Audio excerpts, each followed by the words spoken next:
Do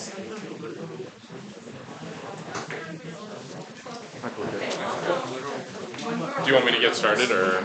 You can get started. I just turned off the webcam, that's all. Okay, cool.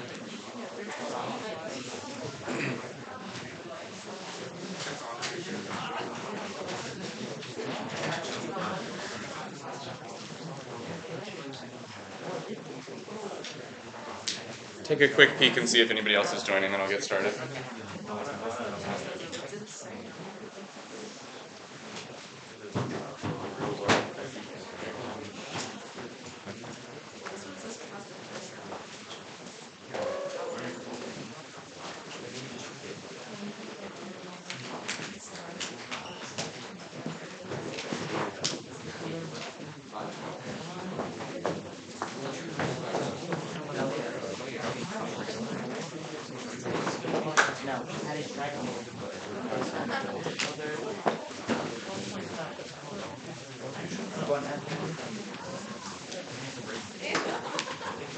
Why is it not cool?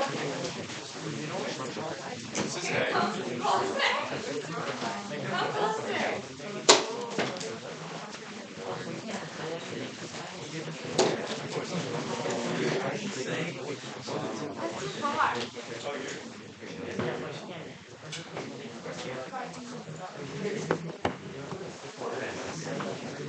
Save me the seat.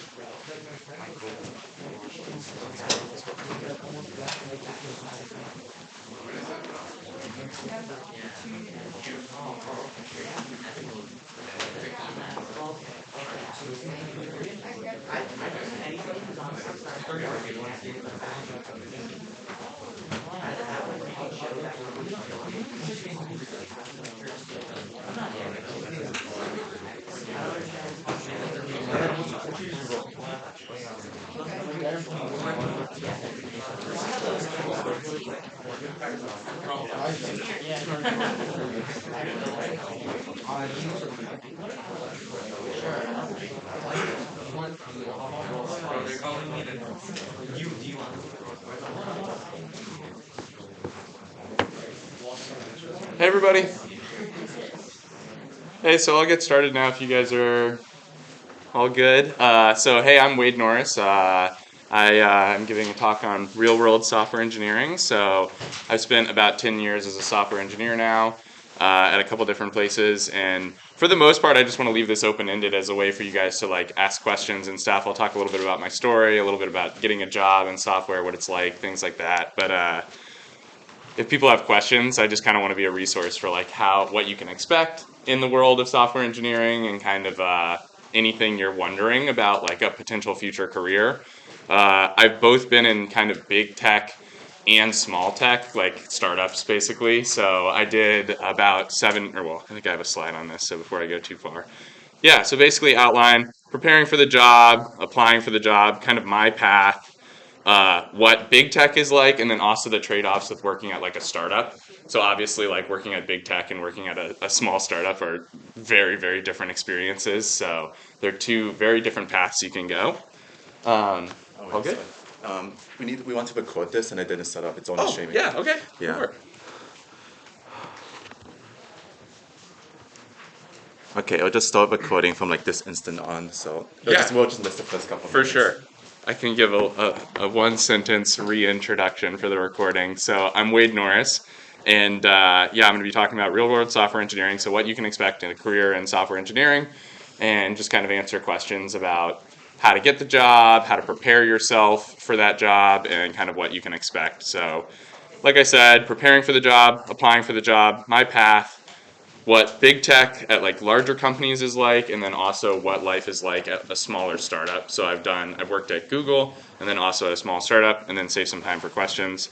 So yeah, this was kind of at a high level my path. So in high school, I actually was on first all 4 years. So I was on team 611, which I don't think is active anymore. I'm not 100% sure on that. It was a team in Virginia, like right outside Washington, D.C. And then I went to LA to go to undergrad. I did a computer science degree at UCLA. And then I immediately went to the Google LA office, and I was there for about 7 years. So I was doing software engineering and then also like artificial intelligence research while I was at Google. Was there for like 7 years, left and wanted to do startup stuff. So I founded 3 startups now. The most recent one, we went through Y Combinator. If you guys are familiar with that, it's like the top accelerator in Silicon Valley. So that was a really fun experience. Our team's mentor was actually the guy who started Twitch, Michael Seibel. He's from New York as well. Yeah, super fun experience. So I can talk a little bit about startup life. And then, yeah, I've been mentoring First Robotics for quite some time now. When I was in LA, I was mentoring Team 702, the Bagel Bites. And then I've been mentoring, since moving to New York, I've been mentoring with StuySplash. Can't talk. Yeah, starting just initially with how to get the job. I would say if you want to be a software engineer specifically, the best preparation is a computer science degree. You don't need to go that route, but it's definitely the most straightforward path. There's also like boot camps and things like that. When I was at Google, a lot of people like didn't necessarily get a CS degree. I would say that probably makes it a lot harder though. So like at harder times, you might like struggle to get an interview at a big company like that if you didn't have the CS degree, but that doesn't mean you can't do it. So boot camps or a CS degree definitely are like the most straightforward paths in. And then the biggest thing I would say is that being really proficient at coding takes a long time. So there's like the concept from Malcolm Gladwell's Outliers about you have to do 10,000 hours to become an expert at something. I would say that's very true of programming. You just want to do as much programming as you possibly can. I remember I was interviewing for a job at Blizzard, and they were talking about how like you should be spending in undergrad. They were talking about how you should be spending all of your free time on like side projects writing code. And at the time, I was like, "Whoa, that's like I like do enough of that in school. I don't spend my free time writing code." So I definitely had to do a little bit of catch up there. Um, but I would say, yeah, for a job in coding, you just want to do as much as you can. And so when you're in school, I would say try to find as many side projects as you can to just get practice writing code. Like find things you're excited about to just build and just hack like as much as you can on that. If you're not interested in software, similar principles probably apply to other jobs as well, just getting as in depth as you can. And then one more thing I would say is don't get discouraged by the process of applying to like the bigger companies. Most people don't get the job on their first time. Personally, I actually applied 3 times before I got an offer. So I applied for like an internship, I got rejected. I applied for a full-time role, I got rejected. And then I applied for a different full-time role, and I ended up getting that. And then started right out of undergrad. But I hadn't even interned there when most other people had. So a lot of these companies err on the side of trying to reject qualified candidates over taking someone who isn't qualified, if that makes sense. So they would rather you apply multiple times and have a few like false rejections rather than like taking somebody who's not fully qualified for the job. And so the big thing there is just like don't get discouraged. Like apply multiple times, right? Like there's no shame in that. Definitely keep trying. And then if you want to be on like a specialized research team, so later on when I was in the AI team, most people on that group did do a graduate degree. So I would say if you do want to go into like research or something, you may want to consider graduate work as well, whether that's like a master's or PhD kind of thing. But for most of the teams, you don't need that initially. That's kind of more only if you want to do something more specialized, and happy to take questions on that if there's specific topics people are interested in. Yeah. So one thing that's really interesting about getting the job as like a software engineer is there's this incredibly unnatural interview experience where you're asked to like write code on a whiteboard in front of somebody who's like judging you. And it's like incredibly high pressure and unnatural. If you write code, normally you have an IDE or some kind of editor that like does autocomplete, and so you can like tab finish things. That is like the way you should be writing code. It's way easier. But when you go to do the interview, you're like on a whiteboard and you're like, what is this? Like, I've never written code on a whiteboard before. And so I would say if you're applying for a job in this industry, you've got to do research and practice that because it's a different skill set. It's very different from just applying or like trying to write code in your normal environment where you have like an editor.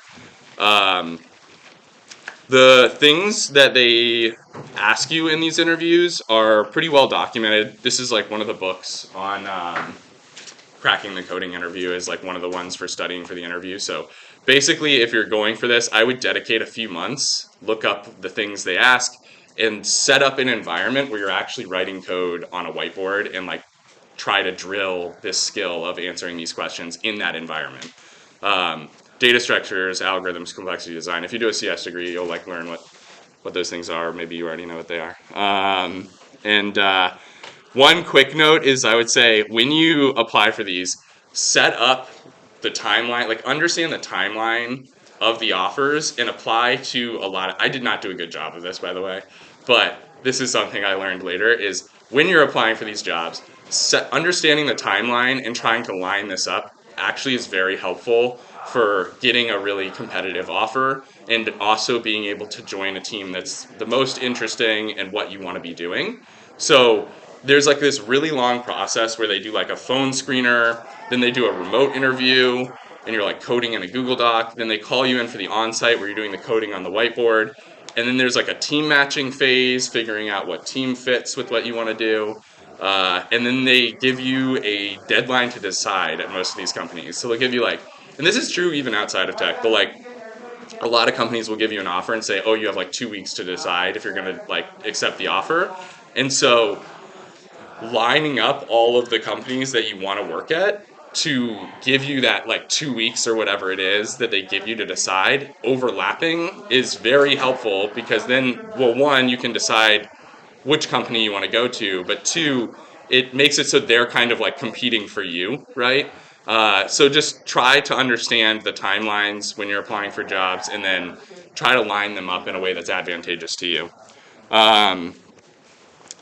Team matching is another interesting choice. At Google specifically, this is harder because, I mean, like, there's like a zillion different products at Google, right? So team matching is like a really big decision. There's so many different teams. At other companies, it might be like you have less of a choice, but just kind of like have an idea before you start applying to jobs what you want to be doing, like what team you want to be on, what kind of job you want to be doing. Maybe like find people you know who are like mentors and things, ask about it. Try to figure out like what you think you see yourself doing. That way you have an idea before you start the application process. And then potentially network if you can. A lot of like team matching stuff at big companies really comes down to if you know people on the team you want to be on. And so they can kind of like, if you've gotten the offer, they can like request you for their team. So network if you can. Yeah, one more thing is like developing a niche area of expertise could be very valuable. So if you want to be on like a vision team, for example, you might want to be building out like your GitHub. So building up kind of like a resume for if you want to be in a certain area, show that you already have skills in that area. So do whatever you can to build your resume to the niche area you want to be in. And then, yeah, so this is kind of the fun part is like life at like Google and whatnot and like what that's like. So it is very similar. Sorry about that. It's very similar to what you see in a lot of the media stuff about it. Like you have really cool projects you work on. There's like self-driving car teams. There's computer vision teams. Super smart coworkers. Yeah, and then another really cool part about Google is there's a ton of internal mobility. So you can switch teams really. I'm actually going to grab a water real quick. Sorry about that. I think I grabbed something. Give me 1 second.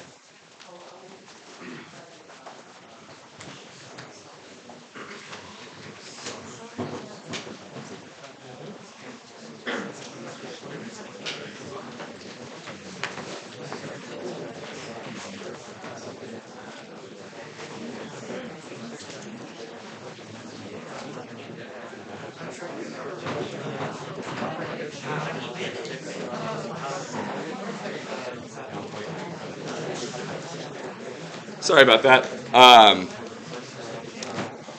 Cool. Yeah. So benefits of working in big tech. It's super cool. There's all of these like really cool projects. There's internal mobility, food, gym, game rooms, fun events, offsites. This is actually like from one of the office events. So yeah, it's kind of weird, right?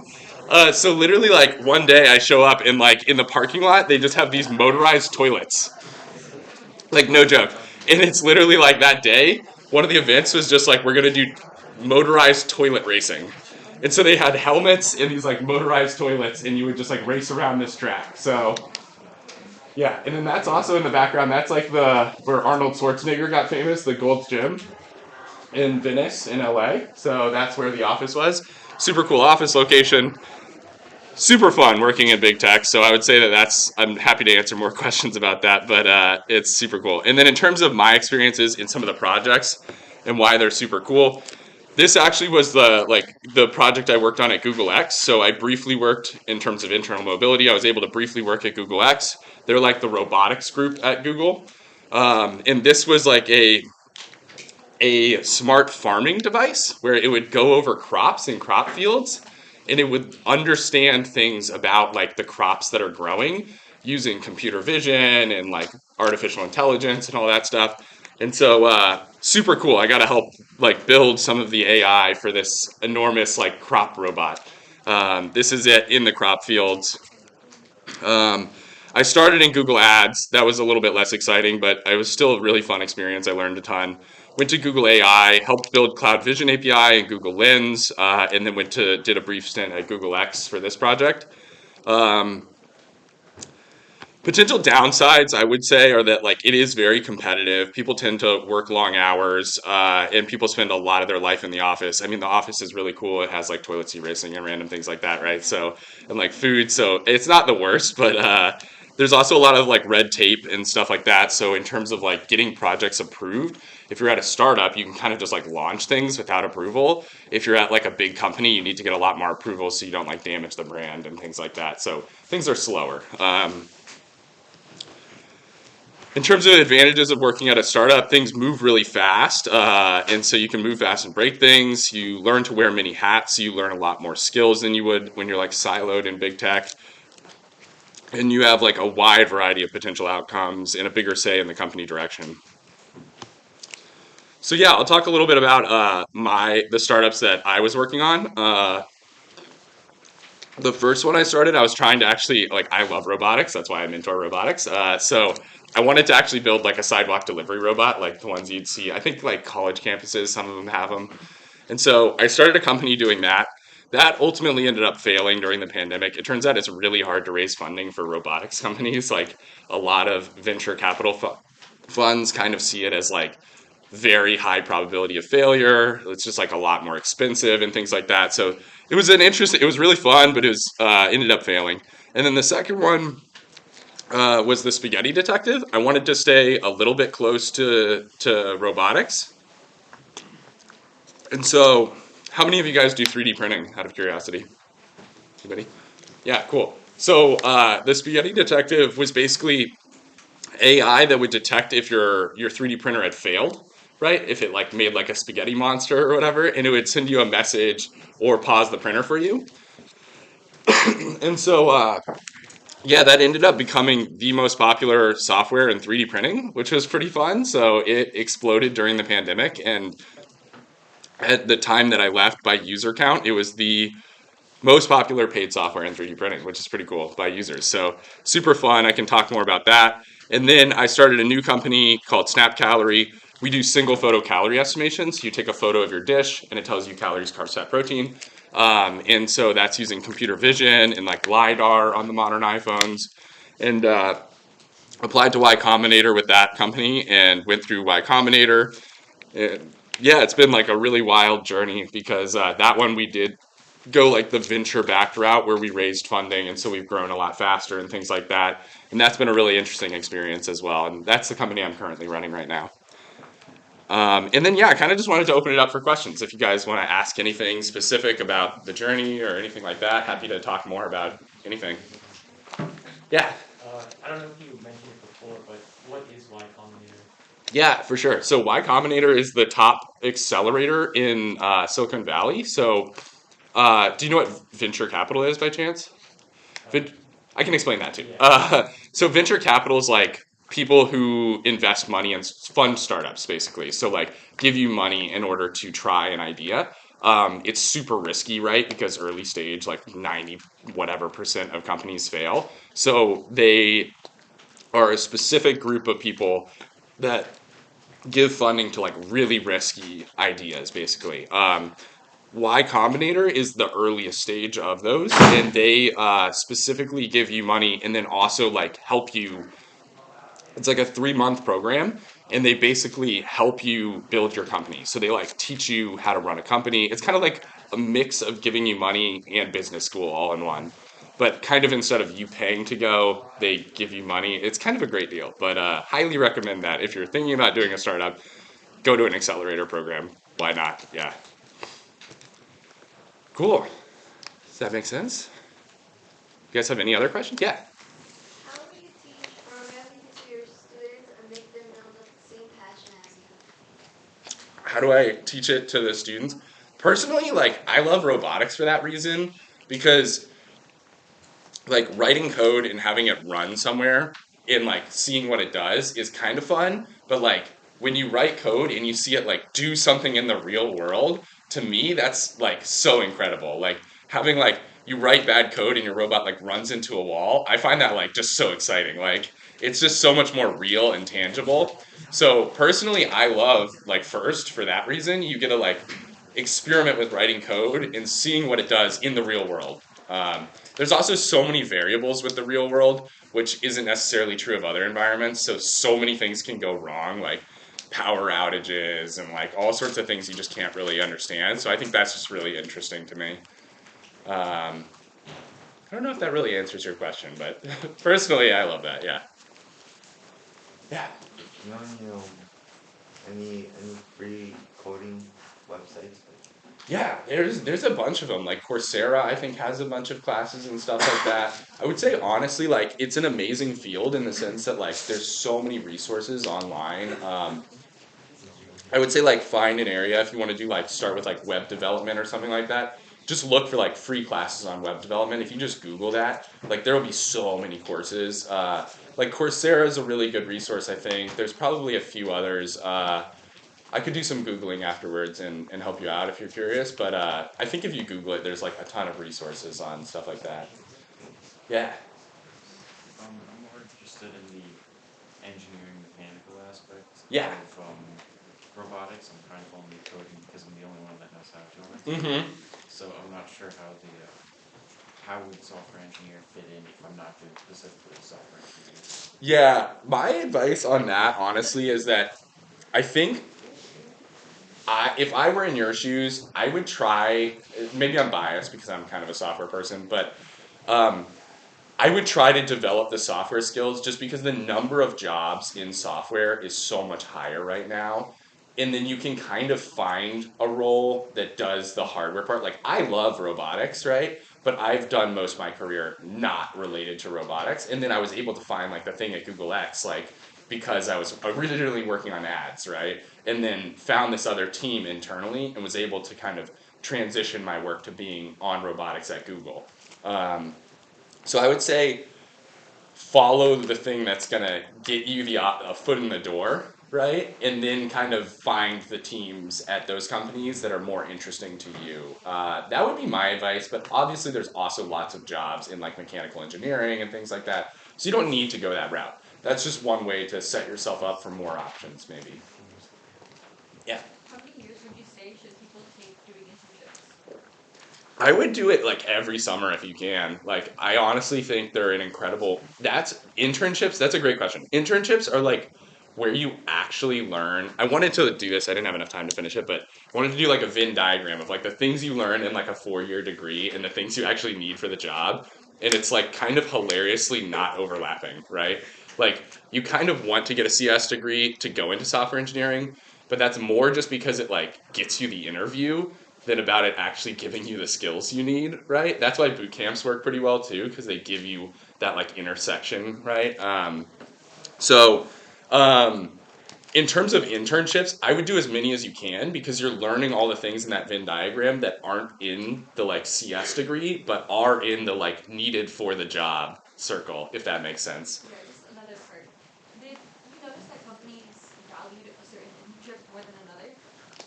Yeah, for sure. So that was, I think I talked on one of these, like one of the advantages of going to big tech is, no, I took it off actually, but the brand name of the like FANG companies for sure helps a lot. So if you've like worked at like a Google or something like that, and then you apply elsewhere, it definitely helps your resume quite significantly when you're applying later. So I would say like the FANG companies tend to be like the most compelling, but also like just experience in general is really compelling. So if you're like, I did 4 internships where I was writing code over somebody who didn't do any internships writing code, for sure I would take the person with 4 internships writing code, right?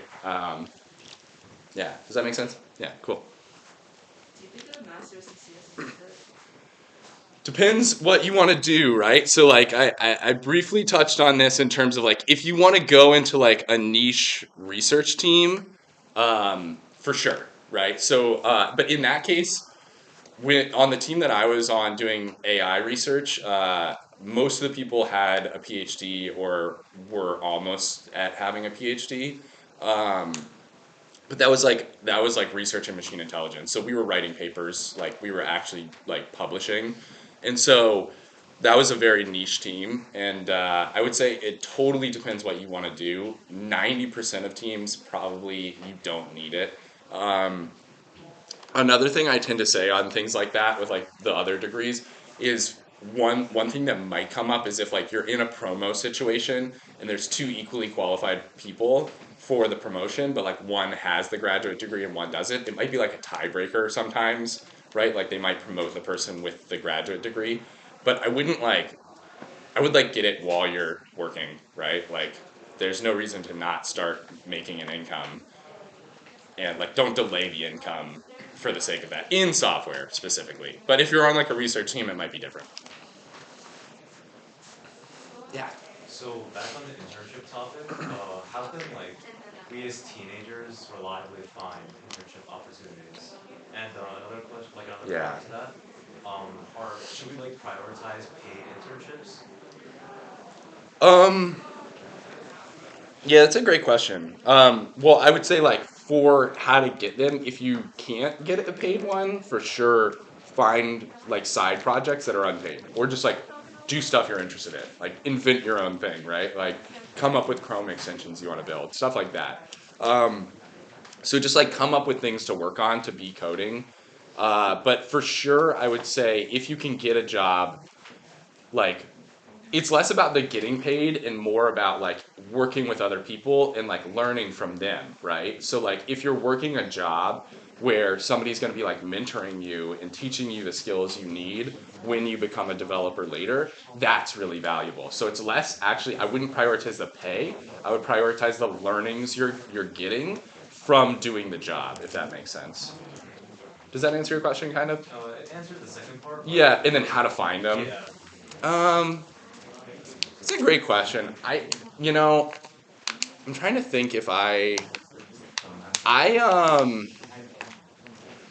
don't really have a good answer to that, but what I did do at some point, yeah. So I can maybe help out. There's a lot of Yeah. nonprofits that are looking for people to help out. That's a great answer, yeah. Normally they're not paid, but it's better than nothing. That's a great idea. Definitely find like not-for-profits, things like that where they need people to help. Great idea. The other thing I did do at some point is I just emailed professors at like local universities, and I was like, hey, it was like my first summer after freshman year of college, and I didn't find an internship, and my dad was like, you need to do something with your time, like you're not just sitting around this summer. And so I just emailed professors from local universities and was like, hey, I didn't get an internship, I'm willing to work for free, I'm a CS, like I'm studying computer science, is there any way I can help? And some guy came up with this super cool project that like was like they had like some funding, and it was like robotics kits for kids, and I was just building like lessons for them, and he ended up making me an offer to come back to be paid the next summer. So that led to like more job opportunities, which is super cool. So like just reach out, like try to hunt it down, right? Yeah. So mean, like, as teenagers, we just, Time's up? Okay, cool. I think we're out of time, but do you want to go for it? As teenagers, you can just email professors and they're not gonna get pumped. Yeah, for sure. Why not? Yeah. Like, be nice about it, right? Like, a nice email, be like, hey, if you don't want help, that's fine. But, like, if you have it, like, if you want free, like, who turns down free labor, right? Like, if you're just like, if you're like, hey, I'm willing to work for free, yeah. And thank you.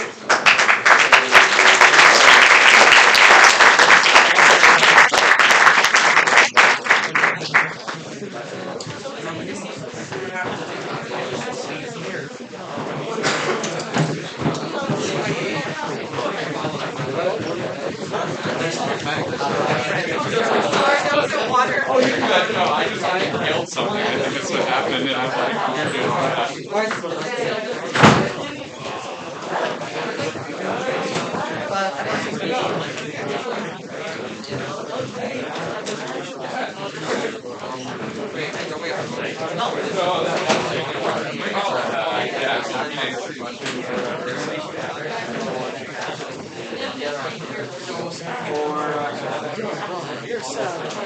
Folks, could you please go out to that door? Thanks to that door, please. Folks, the door's on the end. The door's on the end. We're gonna exit through the other door.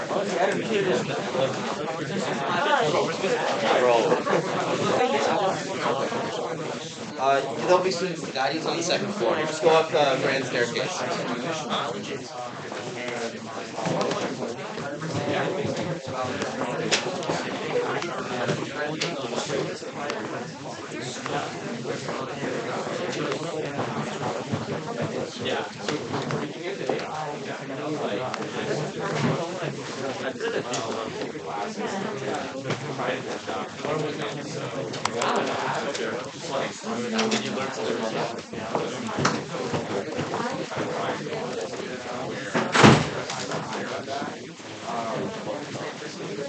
Miles' stuff down here.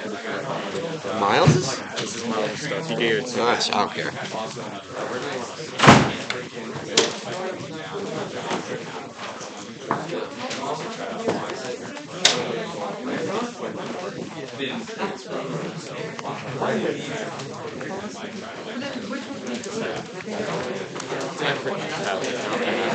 What's that? 2 hours? Yeah. What the heck? That's so long. Keep it on here. That's fine. It's if you go outside the staircase. Make sure there's something application live on the staircase. We duck do not eat this one. Okay. Told me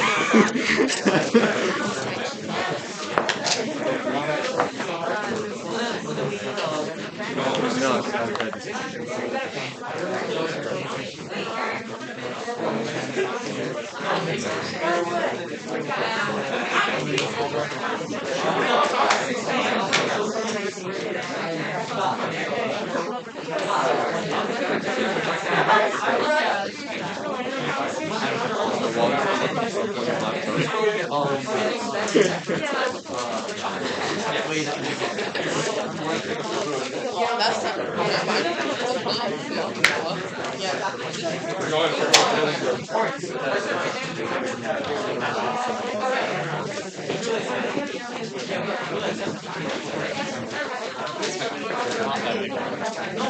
Okay. And then you guys are just messing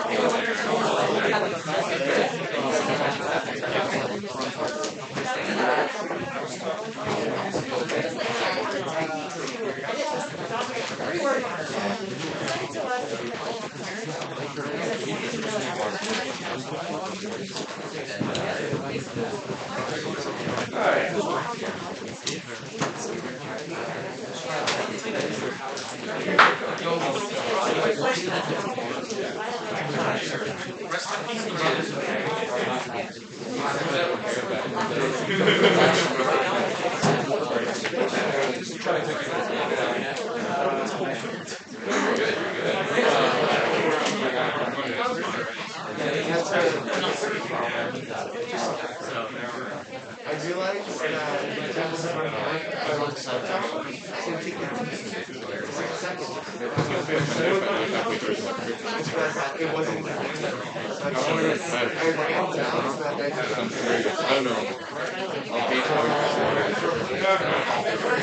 wait a couple minutes, let everyone jump in. Where are our team members?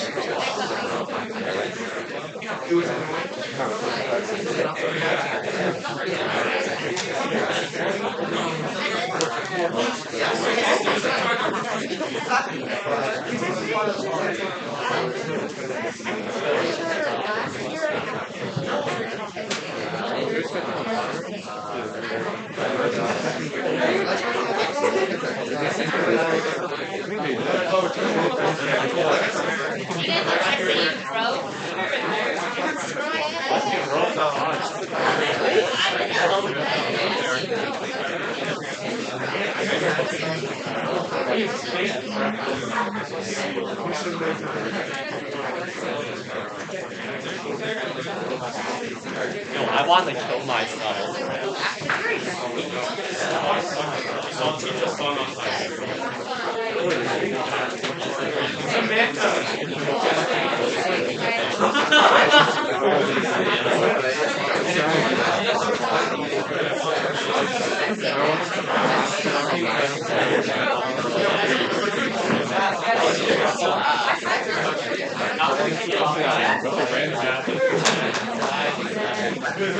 Miles.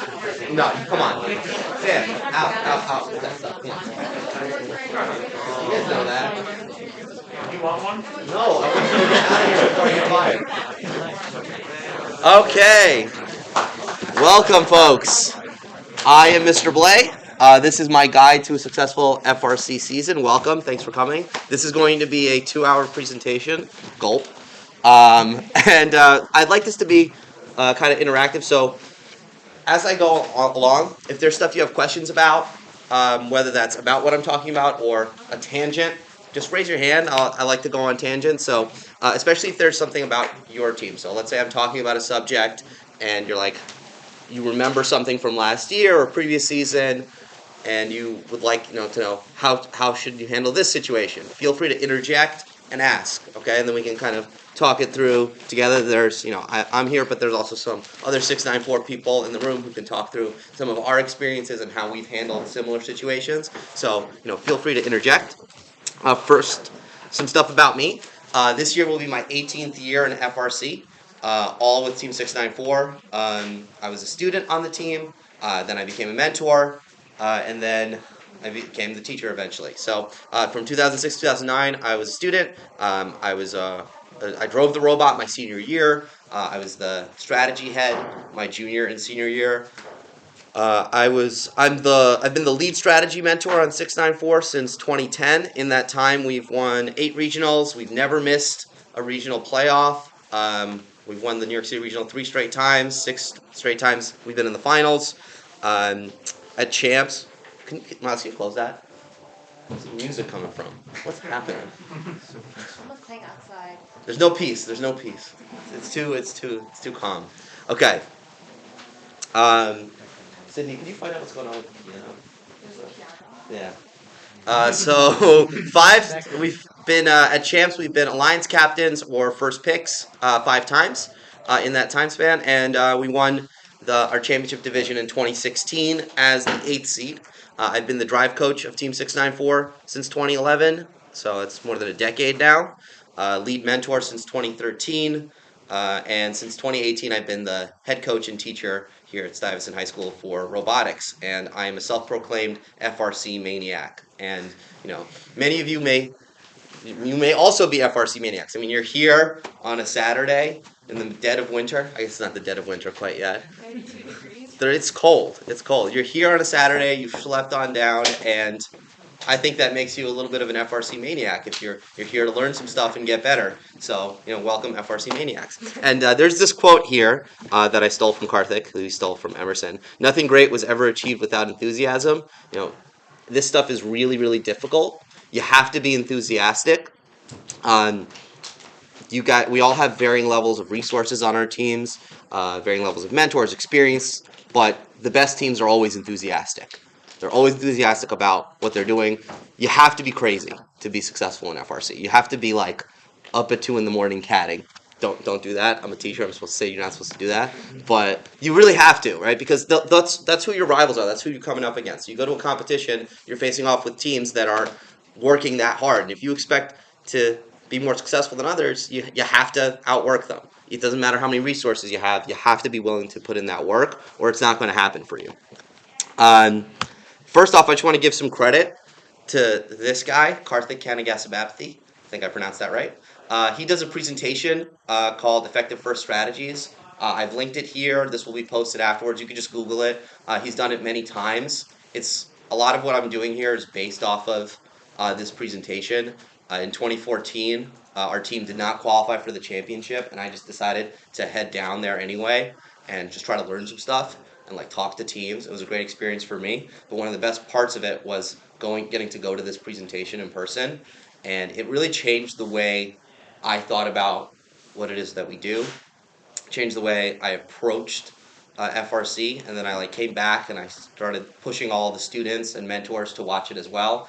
And I think if you look back at our team's history, there's a significant shift from 2014 onwards. So 2015, we had a very simple robot. We made finals in New York City. We haven't missed the finals in New York City since. And I think that change in approach has really has come from this presentation. So I highly recommend it. What I'm doing here is just kind of like a discount version of this guy's presentation. Okay, let's do an overview. So the stuff we're going to cover today in our 2-hour session, we're going to first start by talking about goal setting, setting goals for your season, and some credit there as well to Mike Corsetto, who does a goal setting presentation, which I also recommend. Mike Corsetto from 1678. That kind of inspired this section of it. I'm going to talk about approaching your preseason, what stuff because we're in the preseason right now, right? What stuff to get squared away before kickoff. Analyzing the game, how to approach kickoff, how to schedule your build season, tricks and tips about build season, and then competition season, just kind of all the things that I've picked up on and grabbed from other people over my time in FRC. Let's start with goal setting. Let's start with a quote. Faiza, can you read the quote? Oh, okay. Nice and loud. Okay. Dreams without goals are just dreams, and ultimately they feel disappointment. On the road to achieving your dreams, you must apply commitment, but more importantly, consistently. Because without commitment, you'll never start, but without consistency, you'll never finish. Denzel Washington. I love that quote because it's very true. We all have dreams of what we want to achieve, but we need to set goals along the way of benchmarks, what we're trying to actually achieve. You can't just be I want to be world champs. Okay? That's not just going to happen because you want it, right? You actually have to, build a roadmap for it. You have to work hard at it because everyone is.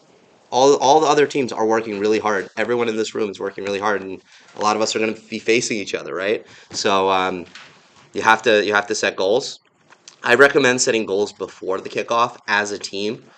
Something I like to do as a team, and I messaged my student leadership team with no response. I want to do a goal setting meeting before kickoff, and we'll do that.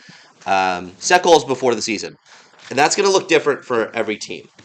What is your goal for the season? Is it to make a LIMS? Is it to win a regional? Is it to be an alliance captain? Is it to make a LIMS at champs, qualify for champs? And you have to be realistic with these goals. You're not just going to go from not making the playoffs one year to being world champs, alliance captains the next year. That jump is not realistic. You have to, it's a step-by-step process. You have to build your way up. So setting goals for your season, what you want to get out of it, is really important because that will guide decisions on what your robot looks like, decision on which parts of the game to play. Set realistic goals, but also, reach for the stars a little bit. Push your team a little bit, but be realistic with, what your limits are as a team, what you already know how to do. So this also is not just competition success, also award success. It's not called Chairman's anymore, Impact Award. Do you want to win the Impact Award, Dean's List, Woody Flowers? Are you going to apply for those things? I recommend that you do, especially because Chairman's qualifies you for champs, and then Engineering Inspiration is really second place Chairman's. They don't say it, but it's second place Chairman's, and that qualifies you for champs, and also pays for champs. if we could only game it so we can get second place, because you don't get a banner. Something about the approach of this is like software and engineering achievements. Maybe you want to get awards for engineering and software achievements. Maybe you want to have like the elite autonomous, or capitalize on whatever the end game task is that year. I don't like to think of this as a science fair. Some people do, right? They want to build a cool mechanism. I think of FIRST, and especially FRC, as like a sport. Right? We're building robots, and that's a huge part of it, but the competition is also a huge part of it. Being at the competition, doing the strategy stuff, working with teams, strategizing against teams. I think that's one of the most fun parts. And a lot of the best teams kind of approach it that way. They approach it as a sport. They approach it as a competition. They're not just trying to build cool mechanisms. They're trying to build the thing that's going to win matches. Some teams approach it like they want to build a cool mechanism, and that's okay. But for me, and our team, it's a little different. So squaring that away as a team is important. And then I also recommend making goals as an individual for yourself. So who's the student in this room? Raise your hand. Okay.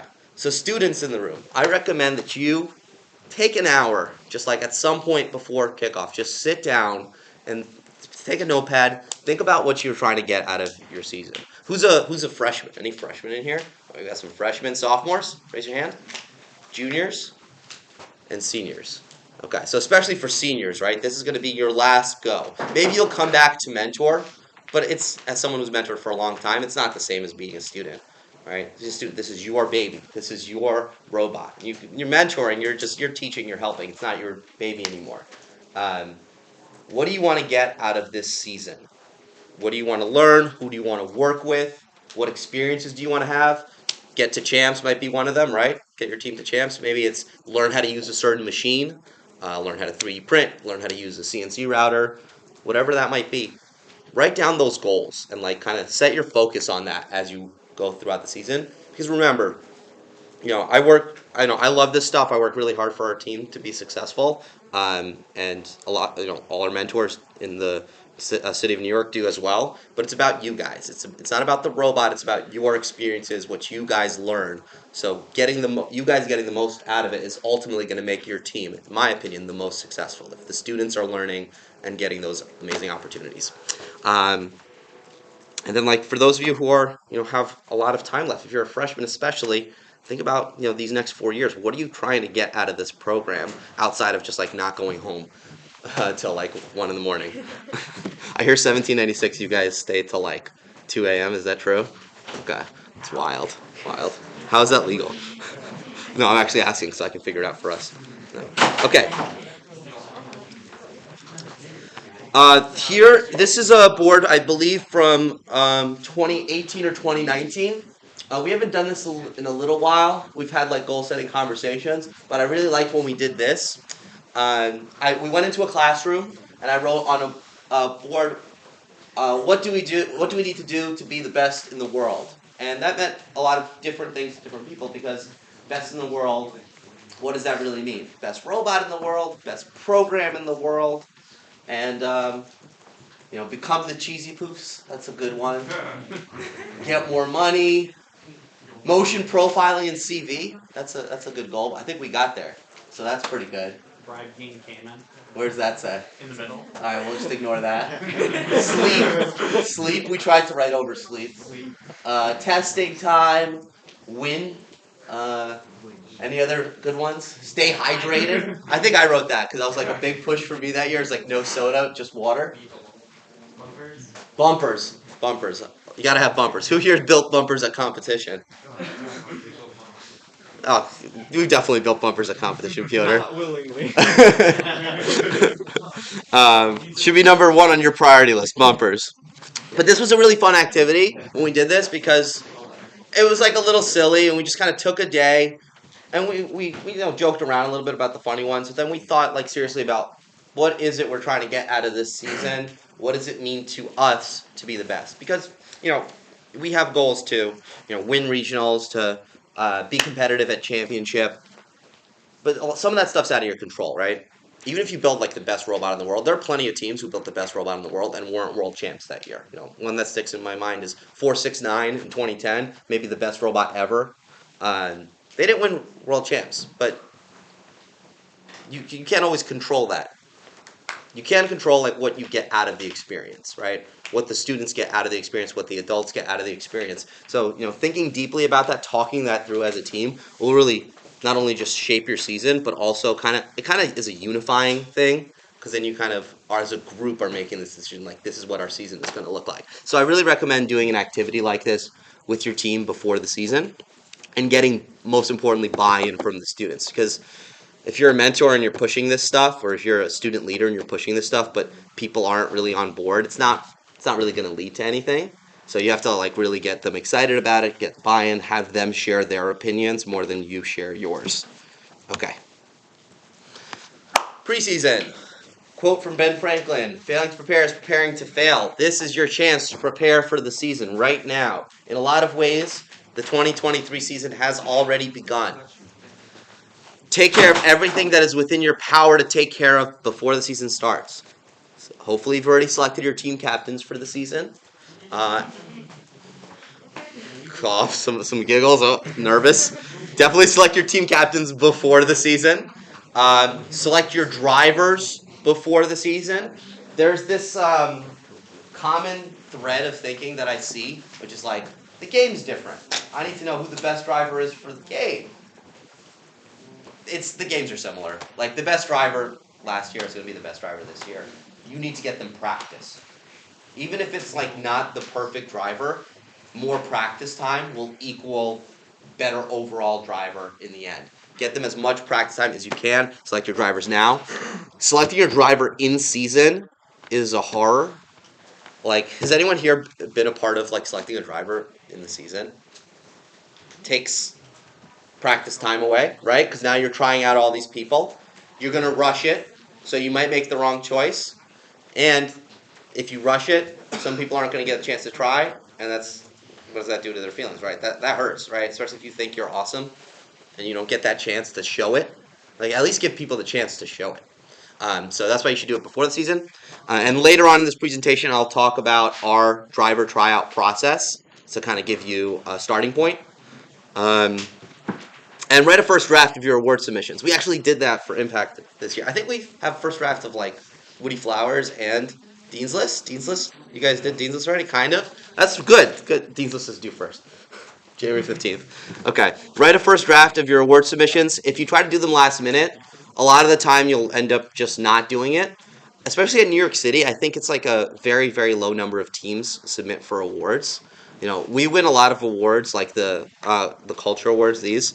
I think a lot of it is because a lot of teams just don't submit, so we don't get a ton of competition. So submit for the awards. You'll have a chance. You'll be in the game. You get to try it. So I encourage all teams to submit. And then prepare materials. Wheels, stock metal, motors, etc.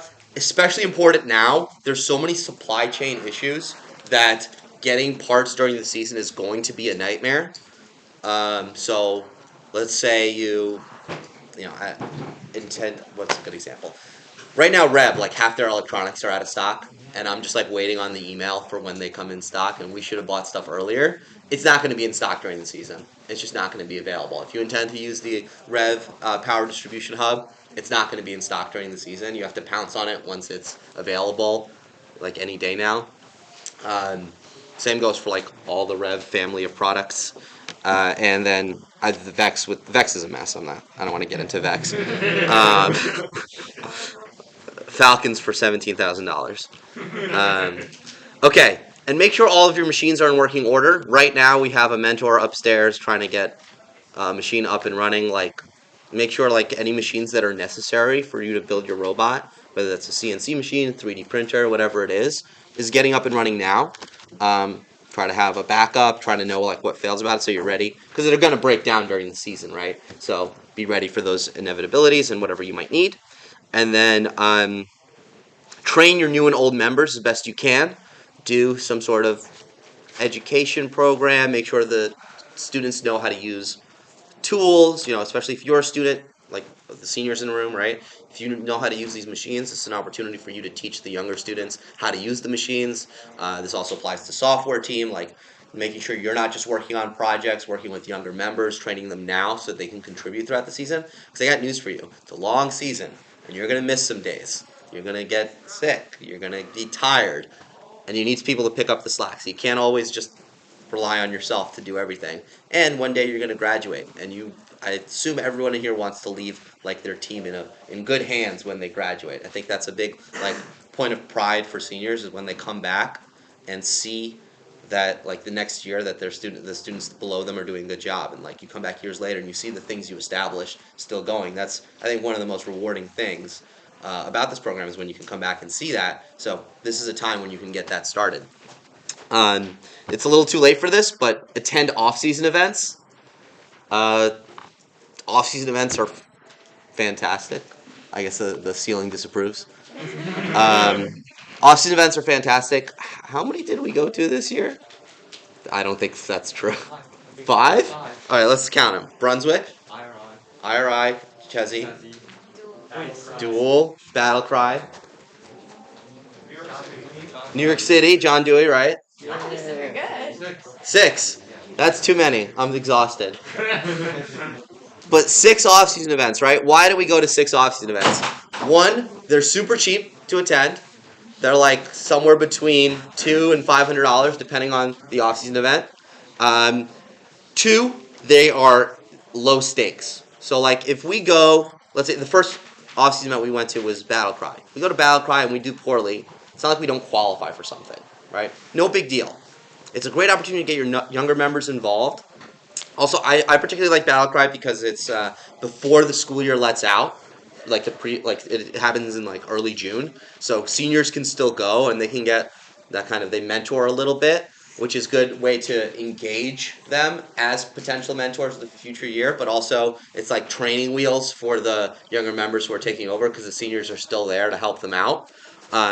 So I love it for that reason. Also, a great time to try out drivers, get experience. Off-season events are fantastic. Highly recommend that you go to them.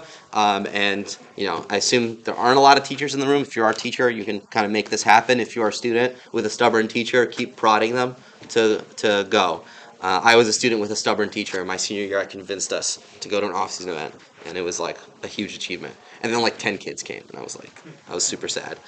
But it was still awesome. It was still awesome. And then identify your limits as a team. With resources, people, like what do you know, what do you not know.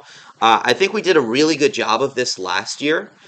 So we just opened our new robotics lab, but it's been under renovation for a number of years. So we've been working out of a ceramics lab, like just all our stuff shuffled into a corner for our last 2 robots were built like that. And so that was a big limit. Like we didn't have a ton of access to CNC machinery. We didn't have a ton of access to a lot of stuff, and we didn't have space to work. COVID, we had huge slide in terms of our student knowledge, so we knew there were a lot of limits there. So when we approached the season, we were like, okay, these are our limits, let's build within them. And we built a really simple robot last year, and we knew our big strength last year was our software team, because they had gotten so much great experience working virtually, working on projects, meeting over Zoom. I smuggled the robot out of the school during lockdown and gave it to a kid, and they were practicing in a park, so they got motion profiling working. So we knew that was a strength. So when we were designing our robot, we're like, okay, let's make sure the software team has everything they need and the time they need to perfect an autonomous routine that's really, really awesome. And then we'll work around that. So it really shaped our season and our approach. Now our approach is going to be a little different this year, right? Because we have more experience, we got the new lab. Think about that for your team. Where are your strengths? Where are your weaknesses? And work within that. Work around that. Plan around that. Make a schedule for your season. We say it's a 6-week build season. I'm not really sure where it comes from because it's actually 7 weeks. And it's like, now it's longer. Depends when your first event is. So our first event is week 2. So I think we have an 8-week build season, right? So before when it was bag day, it was 6.5 weeks. Here's our sample schedule. So weeks 1 and 2 is prototyping and design. And then week 3 is like we tell ourselves that we're going to be done with design end of week 2, but that like never happens, ever. Because usually what will happen is we'll be close, and then some students will be like, well, we want to make this change because we think this is going to be an important part of the game, and we think we can do this. Or like we learned this during prototyping, which is valid, right? They realize this other thing, and they're like, okay, we're going to push everything back a week so we can iron this stuff out. And I think like we did that in this past season, so 2022. And I think it was the right choice. It did slow us down a lot and push stuff back, but I think it was the right choice that the kids made there. Week 3, you're continuing to design, but you should also be trying to begin manufacturing. Something that really helps with this is if you can lock down your drivetrain. Specifically, if you can lock down like frame shape. I like to encourage the students to do a all-around bumper, no matter what, just like as a default. Because if you do an all-around bumper, then you have no gaps in your frame. And then you know, okay, that's what our drivetrain is going to look like. Regardless of what the rest of the robot looks like, that's what our drivetrain is going to look like. And we can actually start manufacturing that right away. Doesn't always work out. Sometimes designs necessitate like a gap in your frame, and that will delay you. But try to get as much cemented down for this week 3 so that you can start manufacturing. And then weeks 4 to 5 are the really building of the robot. If you design well, you can actually build your robot easily within like a week or 2. And I know that sounds kind of crazy, but if you do a good job of CAD, your robot can come together very quickly. Like Max, how long did you say like assembly took on the robot last year? Like maybe less than like 2 weeks. Right, and it's because the kids did a really, really good job designing the robot. And I like to give them a hard time about every little thing, but they actually did an incredible job designing the robot. It was like incredibly detailed, and we were able to progress through the build really quickly, and we were able to make up that time that we lost by pushing everything back. And then week 6 and 7, that's programming, that's driver practice, and iteration.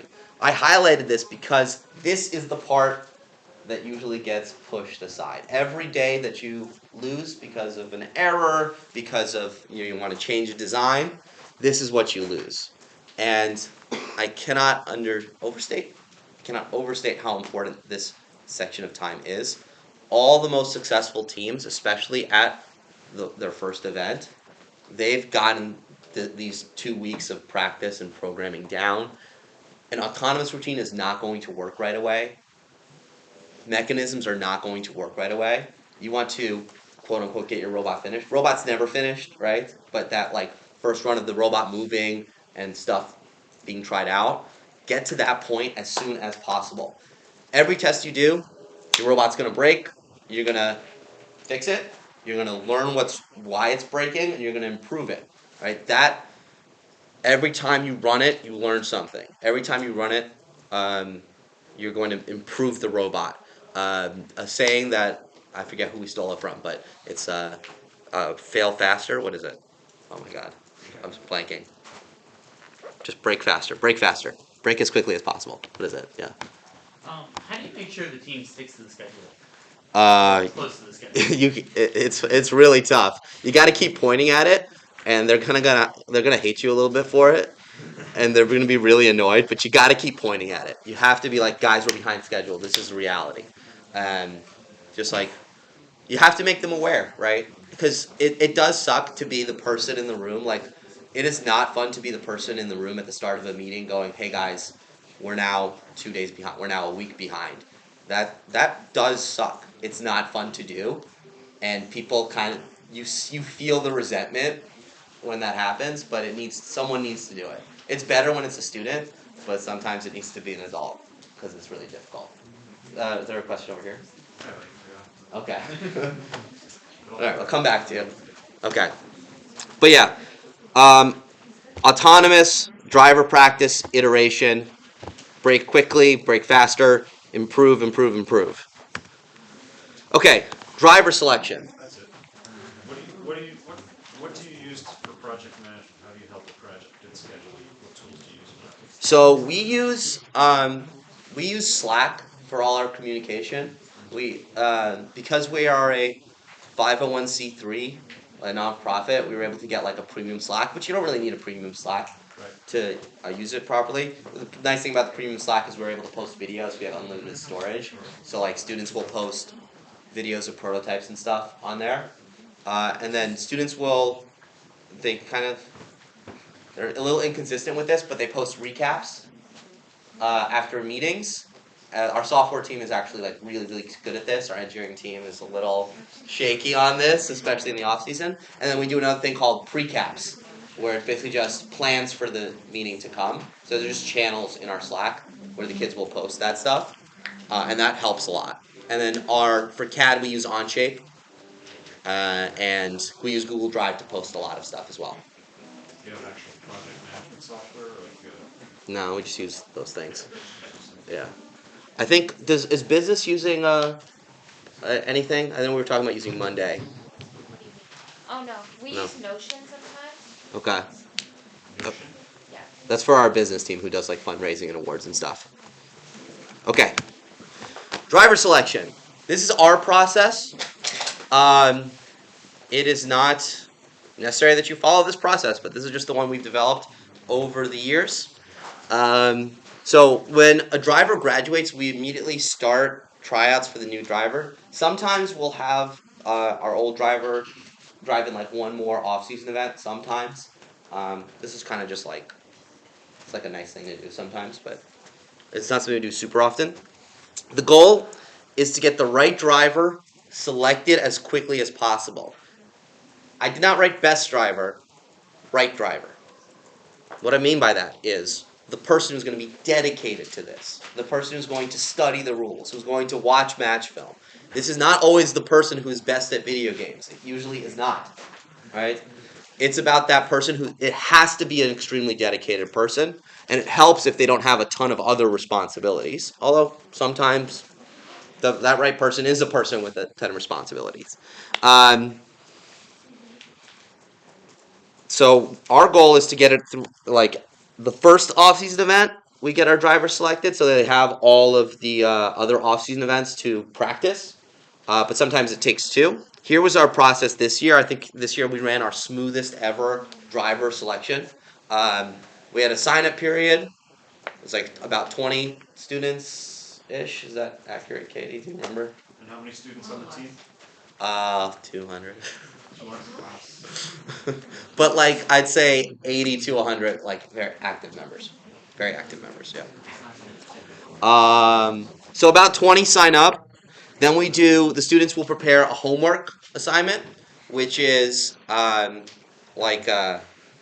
watching match film.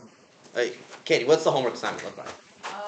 Normally we assign them a competition, like some of our, either us or another team, like the match videos, and they'll have to go through it. We ask them to tell us things they see that they did well, things that, like mistakes that they see, and like tricks in the driving that they like, stuff like that.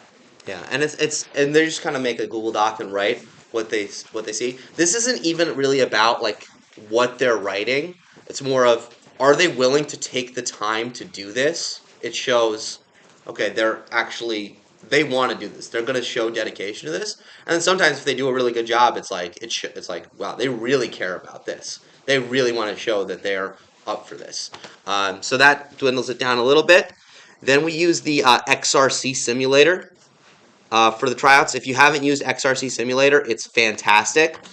They will put out the game, like a video game of the game, like on kickoff. They do it. It's great to play just if you want to understand the game better. And we did 3-on-3 matches, and had the students communicate with each other like they would behind the glass. And you see the students who are have no idea what they're how to control a robot, and they get spooked by the controller. And it's that's a great kid, but maybe this isn't the role for them. And you see the kid who's just in the hallway practicing every day leading up to this simulator tryout. It's okay, that might be our driver. From there, so after the simulator stage, we're down to about 7 kids. Then we go to robot. We pull out a robot, and we just kind of have them drive around for a few minutes doing the task. This year, we just kind of used our robot from the season, set up, and just had them do a few runs until we felt satisfied understanding what they're capable of. And then from there, we dwindled down to about 3 students, and then we got it at an off-season event. We had them go at an off-season event. And after our first off-season event, we were able to select our driver for the coming season. Yes? Do you keep the same driver over multiple years, or? We try to. You can come in. You do? Yeah, we do. We try to. We try to get like the younger the better, right? Because then you get multiple years. We try to stagger like juniors, seniors, so that you just one driver graduates at a time. But that's not always possible. That's not always the best choice, and sometimes we have to try two at once.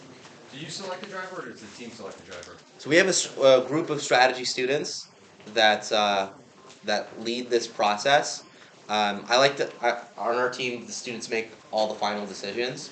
I work very closely with them, and we generally reach consensus on drivers. But if there was ever like a disagreement, they have the final say. But everything I say about it, like they very much are like. I can't remember an instance where I said this person's clearly the driver and they didn't agree. Usually it's a real consensus on it. Because it's usually pretty clear. Usually the people who are in the stands are saying that's our driver. Because it's usually pretty clear. Okay, any other questions? Okay. Kickoff. Best day of the year. I love kickoff. It's I'm Jewish, I don't celebrate Christmas. This is my Christmas. Alright. You have to learn the rules of the game, and then you have to play the game. You have to play better than anyone else. Kickoff is not a design day. Come in, have a seat, no problem. It's not a day for design. Who here is a design lead on their team, or one of the cadders on their team? Anyone? Okay. I know it's really difficult.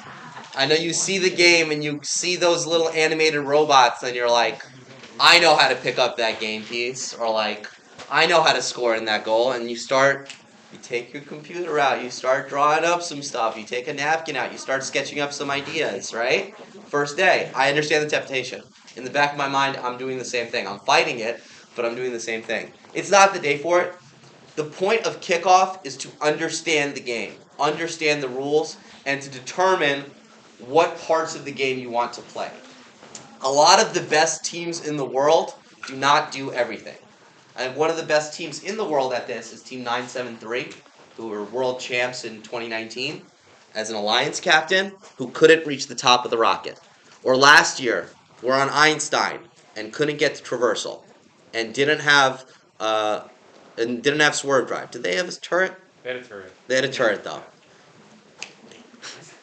But they are one of the best teams in the world, and they didn't get the traversal. And what they do is they determine parts of the game that they don't have to do to be successful, and then they get really, really good at everything that they choose to do. And they read the rules really closely to figure out which parts of the game they can avoid. I'd say for almost all teams in FRC, you should not be doing everything in the game. Especially if you're trying, this lines up with your goals, right? If your goal this year, this coming season, is to be an alliance captain or to make a limbs, right? Not necessarily to win a regional just yet, then choosing to do everything in the game is most likely, I don't know the game yet, but is most likely a mistake. Because everything you choose to do, every extra thing you choose to do is going to make you a little bit worse at those other things. So you have to rank these things, prioritize these things. You need to read the rules. You need to do it as a team. Read them thoroughly. On kickoff, I'm going to stand on the podium up there, and as kids groan, I'm going to read every single rule in the rule book. Well, not every rule. We skip the silly ones, safety and stuff. Yeah, I'll wear goggles. Got it. Cool. I don't need to read the rule on it. You should, there's a lot of the menu you can skip. Make sure you read the tournament section, because this will talk about how the ranking system will work, and it will talk about what tiebreakers are. And this year, the tournament is changing for playoffs. It's going to be the double elimination bracket. So you got to make sure you know those rules. But you can read those before the season. Understand the ranking system. Right now, for the last chunk of years, we've had a 4 ranking point system. Can someone tell me how did the 4 ranking point system work in the 2022 game? What did we get ranking points for? Yes. You got ranking points from winning a game. How many points? 2. 2 for winning the game. You get, there was your traversal, or not traversal, the climbing ranking points, that's 1. And was it getting the cargo into the goals, and then you also got 1 more from if you tied. If you tied, it would, instead of the 2 for the win, you'd get 1. Right. And then if you got 16 climb points, that was a ranking point. Does anyone remember how many points a traversal is worth? 15. So it's a two robot minimum task, right? And then game pieces, it was 20 game pieces, or 18 if you got the quintet and auto, which you could do as 1 robot. Some teams did that as 1 robot. So that's more of maybe an individual task, whereas the climb ranking point is more of a group task that multiple robots have to complete. It's important to understand these ranking systems because sometimes they do change. The ranking point system, I think the first year they did 4 ranking points was 2016. 2015, it was like your score. That was a terrible game. 2014, I think was just wins and losses. 2013 was wins and losses. 2012, there was a cooperation bridge. Did anyone know? Was anyone here for the cooperation bridge? Brian, can you tell the class what the cooperation bridge was? So this is actually my rookie year of FRC. There were, these like 01? Yeah, still you had to do it. It was stupid opaque. Yeah, so you had to balance on a seesaw with the team whose drivers are on the other side of the field. So we're like across the field to each other. That was a really important part of the game. And designing around being able to do a double balance, well, most robots could do it, but it needed to be a priority. Because getting that ranking point was critical to seeding high. If you weren't getting the cooperation ranking point, you had 0 chance at seeding first. You really realistically had very little chance of being in the top 8. And it was like an important thing. The best teams, their drivers practiced it. So it's important to understand the ranking system. There have been other like crazier ones. 2010 is my favorite horrible one. So least favorite then, I guess. It was there wasn't ranking points. It was a ranking score. If you won the match, your ranking score was double the losing team's score. If you lost the match, it was your score. So let's say I'm on the red alliance, I'm playing the blue alliance. We win 10-0. What's our ranking score? 0. It's like we lost the match. So what do you think teams did? Well, lose. Yeah, a lot of teams. I mean, half the teams lost, right? Every given match, half the teams lost. Started playing for the other alliance. Yeah, they started playing for the other alliance. They started scoring on themselves. So it was the most bizarre thing for like people who like never been to an FRC competition before. They show up and they see the red robot scoring on the blue goal, and it's like, why are they doing this? And it was wild. It was crazy. And back then, we did not read the rules closely. So we did not rank high because we didn't do stuff like that. We were scared of losing matches. We kind of got a feel and understanding for like, okay, this is this is something you can do to seed higher, but let's just focus on wins and losses and not risk losses. And we never seeded above. I think our highest we ever seeded until 2010 was like 5th ever at a competition, and it was pretty good. 5th seat, really good. But we easily had robots that were capable of seeding first. But because we weren't familiar enough with the rules, we didn't execute that, which was a real shame. Yeah, I agree. Okay. Another thing, you need to understand when scoring takes place for endgame and for autonomous. So does anyone know when, like the last moment, an autonomous ball was counted in the 2022 game? Anyone know? Jason? It was like 5 seconds after the buzzer went for autonomous. That's right. 5 seconds into teleop is when those game pieces stopped counting as autonomous game pieces. This was, so like in 2022, anytime like our robot stopped, pointed at the goal, and we still had a ball in our robot, we would just shoot right away. And sometimes it would clear through in time, and we'd get, double point value. There was like 2 matches this year where we got the quintet in autonomous because of that extra ball, because it still counts towards autonomous, still counts towards quintet, and we got a ranking point as a result. And our drivers knew to do that because we studied the rules so closely. So understanding that is really important. Same for endgame. This year, climb points, it was counted 5 seconds after the match ended. So if your robot sank slowly, it was okay, but if your robot sank quickly, it wouldn't count. Other games, one that sticks in my mind is 2018. It's where you were at the buzzer. So teams did not put a lot of effort into, like the teams that understood this, didn't put a lot of effort into making sure their robots didn't fall, because as long as they were up when the match ended, they were good.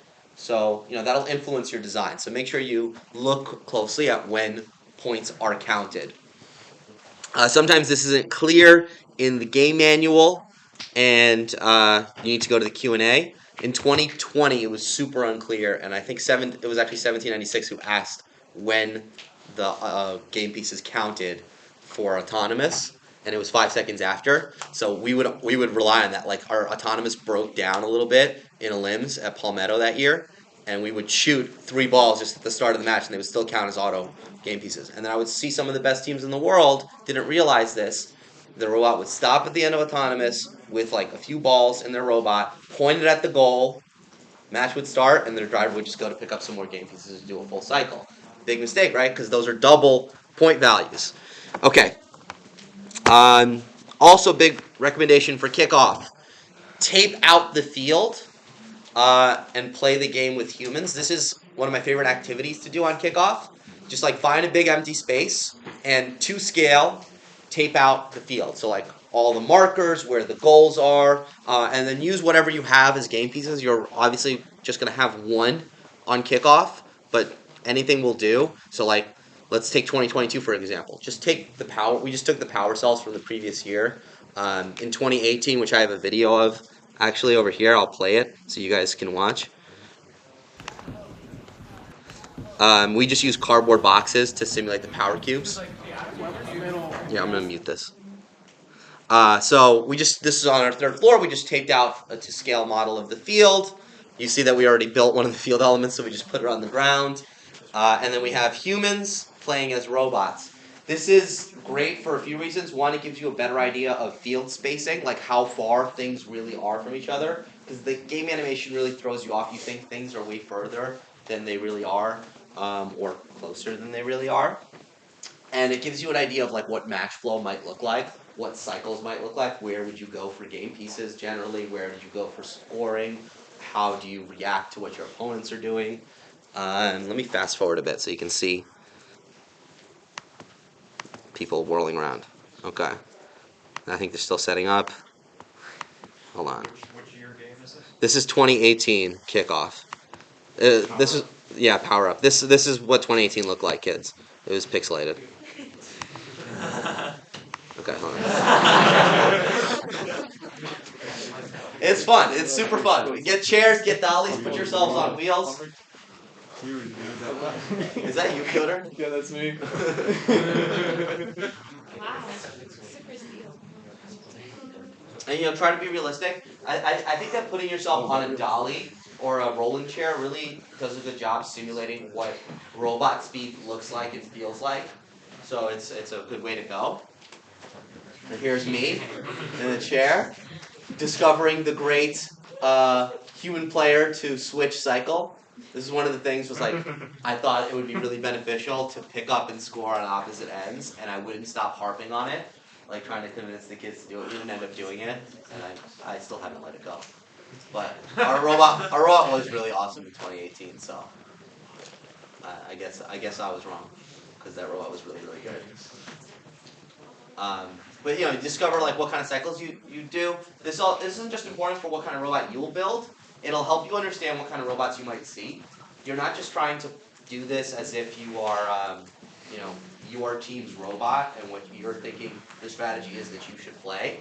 You're also trying to figure out what strategies other teams might play. One of the things that we really noted in the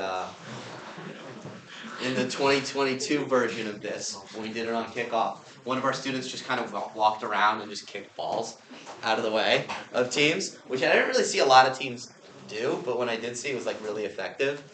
And I wish we could have tried that. I wish we could have like broken once and realized to just do that, just like kick the balls away. But a big strategy that teams did on Einstein was pick up opposing balls, put them in their own hangar, right? Cheesy Poofs, like their robot was literally programmed to whenever it sensed the wrong ball, it shot it towards their hangar. And that's the strategy you pick up on doing tasks like this. So highly recommend this activity. Worst case scenario, it's super fun. Super fun, right? Endorsed? Sty? Yeah, fun? Okay, cool. Let me go back a little bit. The spacing part. In 2012, this would have been really helpful. We didn't do this back then. But in 2012, the game was basketball. It was literally basketball hoops and like little foam basketballs. And on kickoff, we looked at the game and we saw there were two main places to shoot from. Right up close against the goal. It was actually called the Fender that year as well. Or there was this area called the Key, which was a protected zone, kind of like a free throw line, like that's a half circle that you see on a free throw line on a basketball court. And that was a protected zone. So if your bumper was there, you were protected. No one can play defense on you while you were there, else it would be a penalty. And we thought, too far. Definitely too far. We'll shoot from right up close. And then we built the robot, we set up the field, and we're lined up against the fender, and we're shooting. And I'm standing on the key, which is like, I don't know, maybe 2 feet back from where our robot was, going, oh my god, how do we not realize this? This is so freaking close. This is even an easier shot. And we start on the key in autonomous, so we wouldn't have to move. We could just shoot. Meanwhile, our autonomous was like, we were just like trying to get it to drive straight so we can end up on the fender and line with the goal. We just miss every time. If we just taped out the field, we could have been like, let's shoot from here, and our robot would have been infinitely better. So, highly recommend this activity. It really makes a lot of things click, and students will notice things. I think that kickoff is a really hard day for newer members. They get very shy. Basically, anyone who's not a senior gets really shy on kickoff, and this activity is a great way to get them involved and also get them to speak out to what they're noticing, because everyone's going to notice different stuff. So like they'll have things to say. So yeah, I can't recommend this activity enough. I've actually don't think I've ever heard like a negative thing from a student like going like we shouldn't do this. Like it's always just super positive. Okay, kickoff continued. Let me check the time here. Okay. List out every way there is to score. Even if your team is not intending to do a task, list it out anyway. And also stopping your opponents from scoring, which is in a lot of ways as good as scoring. Stopping your opponent from scoring 5 points, same as you scoring 5 points. Except in the ranking system, sometimes it depends what the tiebreaker is in the ranking system. So it's not linearly true, but mostly. If you defend someone, stop them from scoring 10 points, usually just as good as scoring 10 points. Don't knock out ideas because someone else says they are illegal. We all have those people on our team. If you close your eyes, I'm sure you can imagine them right in front of you, who you make a suggestion right away. It's like, that's not allowed. They don't tell you a rule. They just say that's not allowed. Maybe it's a mentor, maybe it's a student. But ignore that person. Check the rule for yourself. Find out. One example that really sticks in my mind for this is in 2010, that robot I talked about, 469. The thing that made them so awesome was that they had an infinite loop of scoring. So that year was soccer balls in a goal. And when you scored a soccer ball in a goal, your human player would put it on this trident and then put it on this return, and it would go back. It would roll back onto the field. So what 469 did, there were 2 goals. They would drive up to the return area, and they had these 2 train tracks that came out with a thing that pushes the ball one way or the other, and it would just go right back into the goal. And it was go right back into the goal, and go right back into the goal. And that year, balls counted as scored up till it was either 5 or 10 seconds after the match ended. So the match would end, and sometimes the balls would just keep coming. So no robots were moving. No one was allowed on the field yet because 469 wasn't done scoring. It was awesome. The reason, so you only realistically could have one defender back there. You couldn't really block both goals. The reason they lost on Einstein Finals was because their partner got stuck in one of the goals, and then a defender just clogged up the other one, which is a brilliant strategic move by that alliance. Some of the best matches ever. If we have extra time today, I'll show those matches because they ruled. One of our students, well, actually he was an alumnus at that point who just came in for kickoff, came up with this idea on kickoff day. We called them Zager bombs because his last name was Zager. I was like, if anyone knows the reference, never mind. Good. It's good that you don't know the reference. Adults might know the reference. So, someone said it was illegal. Someone said you have to let the ball hit the ground first. You can't just catch it and roll it back. That wasn't true, but someone said it, and we just accepted it as true. And I just have like PTSD from this because I accepted it as true because someone said it. Someone I respected. Someone I was like, oh, that person's way smarter than me. That person has been doing this way longer than me. I am going to take their word for it. And ever since then, it's like, no, I don't care who's telling me the rule. I don't care if it's the head referee. I'm looking up the rule for myself. And I encourage you to do the same. Students on my team, don't just take my word for it. Like, look it up yourself. Okay? And then use the Q&A system. Your coach has access to the password to the Q&A system. They have access to it right now. If you are the head of the team or you're the head of strategy or whatever, get that password before the season. What happened? Don't touch the HDMI. Don't touch. I just touched the podium. All right. I won't breathe on. I'll take a step back. Get the password to the Q&A system now. Come up with some different styles of robots you might see. Not just the robot you want to build, but like what you expect regional gameplay to look like, district gameplay to look like, if you're in districts, championship gameplay to look like, what the best robots in the world will do, what regional winning robots will do. Try to figure out what that will look like because it will help you influence what role you want to play. I think this is really important for some games more than others. One that sticks out to me is in 2020. Who was around for the 2020 season? So in the 2020 season, there was a big choice you could make about your robot that would constrain it significantly. Does anyone know what I'm talking about? Miles. Was it going under the color wheel? Going under the color wheel, going under the trench, right? If you decided to make a robot that went under the trench, you suddenly made your robot from like, whatever, 4.5 feet, whatever the top height was that year, to like 2 feet tall, which is a huge, huge constraint and makes it really difficult to build a successful robot. You can come in and grab a seat. Really makes it super, super difficult to build a good robot. Because all of a sudden you take all this stuff, all these components, all these mechanisms, and you got to shrink them down into this tiny space. So if you think there are a lot of teams that will be going under the trench, then it becomes less valuable to go under the trench. And that's a decision we made as a team. We decided we're just going to build max height. It's going to make it easier for us. We're building in a ceramics lab. It's going to be easier to build within our limits. And because we're taller, it's going to be a little bit easier to be accurate, which was very true because we're shooting from a higher trajectory and from a higher exit point. And a lot of teams went under the trench. So we only needed to have really one on our alliance that went under the trench to make the spacing work. And we only played one event, but it was fine. And if we went on to more events that year, I don't think it would have been a problem. We analyzed the game well. We analyzed what competitions would look like well. And I think the team made a really great choice there. In 2022, we made a pretty bad choice making our robot tall because we didn't really add much to it.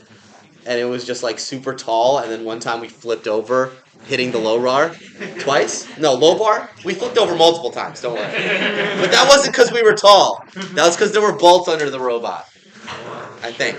The center of gravity of that robot's super low, so I don't think that was the problem. But we did get tipped over with our shooter hitting the low bar and our robot just doing this. So that sucked. And it was very limiting, like going under, like having to go around to get into the hangar and to pick up game pieces. We were like avoiding the other hangar. Like there were a couple times we got stuck in there because there was a defender who picked up on this. So it's not always the right decision to go tall. Okay. Also, think about what cycles are going to look like. So sometimes there are full field cycles. Sometimes there are half field cycles. This year was pretty unique in that cycles were like oftentimes very short. Like the balls would just kind of come out in the exit. They'd be just sitting there, so you can do a cycle really quickly, pick up 2 game pieces, and score again. Generally, the averages, here's what they look like. Average team, when it's a full field cycle, will do about 2 cycles per match. So whatever that is, 2 game pieces, 5 game piece, 1 game piece, they'll do about 2 cycles per match.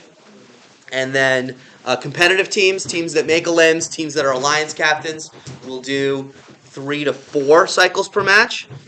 What are cycles? So cycles are picking up a game piece, drive to the goal, score a game piece. Okay, thank you. Yeah, and then elite teams will do 7 to 8 cycles, and for half field cycles, this doesn't really double. I'm gonna actually after this point, we'll do a break, okay? Because I know you guys want to get to some other presentations. So, actually, let me just stop here because it is 11:46. We'll do a 5-minute break. 5-minute break, and then we'll resume, okay? If you want to get to another presentation, you can do that.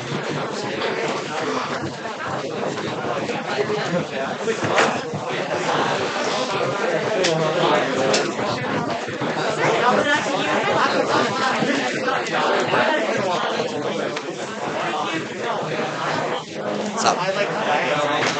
What's up? How many slides? I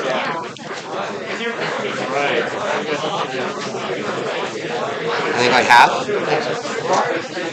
I wanted 333 to build tall so badly in 2020, and no one else was on my side. I was so impressed with the kids in 2020 because they wanted to build tall. Like there was, I feel like there was no push in 2020 to build tall. Piotr, in 2020, I feel like there was no push on the team to build short. Really. Short? No, not really. Yeah, it was kind of impressive. I wanted so badly for 333 to build a tall robot that year, and there was like one kid who agreed with me, and everyone else was like, no, we need to go short. Which is also a corner I kind of painted myself into, because I was the first one to point out, like, hey, it seems like there's value in being short to be able to go under this thing. I played myself. I'm a big sucker for short bots. Just they're so light and maneuverable and awesome. It depends on the game. Yeah. If you're trying to deal with multiple game pieces, being short is suddenly really hard. So much more of a pain in the ass. Also, I remember in 2020 I saw this one robot. It was shorter, but they had like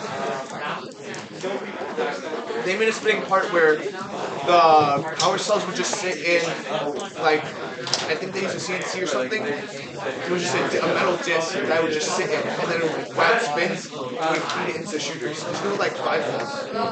Pretty sure 2016. Everyone was short in 2016. Yeah. Well, I like the way that OP did it that year. Their ball skipped over that same way. Yes, 2016 that was 100% the right call for us. Yeah. I mean, I was really, it made me really happy to see 1690 on 97 with basically the same approach as we did. That robot was. It might have been Robot. It was just very simple, but it was I wish we were. I didn't do the stupid gear drivetrain in 2016 that broke all the time. I think It was so bad. We were falling apart at our first regional. robots that end up volunteering on like the jail cans. Like so this year, Yeah. Nothing worse than a lot of their badges. Like, it was really, our drivetrain was falling apart, and meanwhile we were like, we had like solar capture. Damn. They're like less than 10 pounds, but they're like yeah.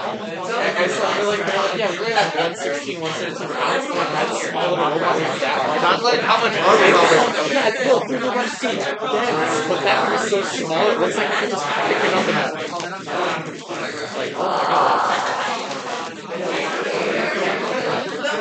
Do you mind eating that outside? There's not such a good. Do you mind just eating that outside?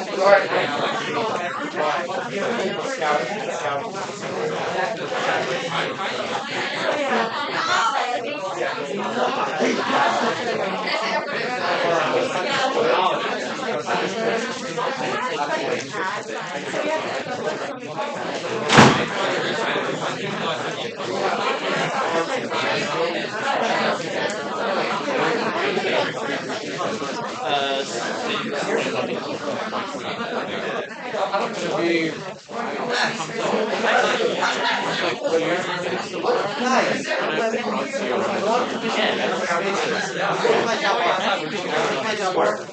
Probably not. Probably see each other around it.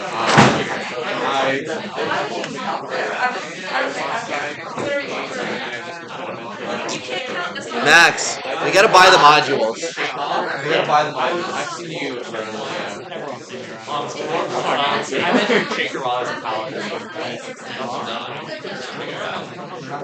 What we also was like a game Not at all. not a lot.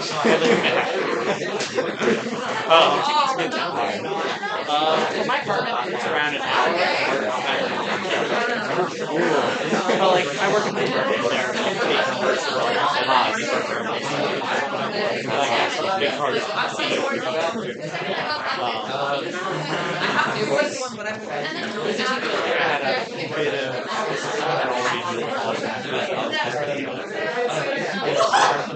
We want to Tech Alley 26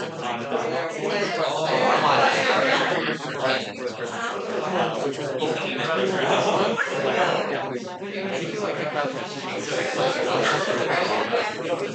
like I saw like the lineup and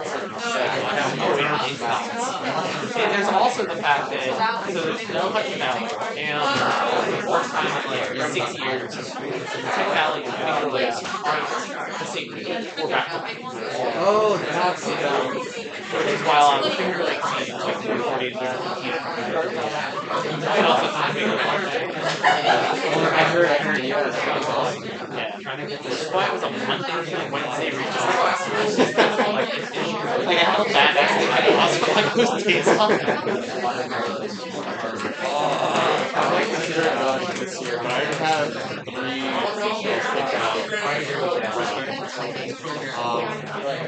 well, 4 actually, just feel alive. All guys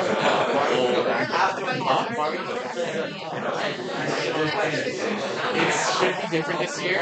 Their FTA, the FTA that usually does semifinals, is no longer with first and they should have finals this year, and they have no worries. So stuff like that's why the whole like game change sort of happened because you're trying to get things better and they heard a lot of this year and like previous years. I made a bit of a fuss.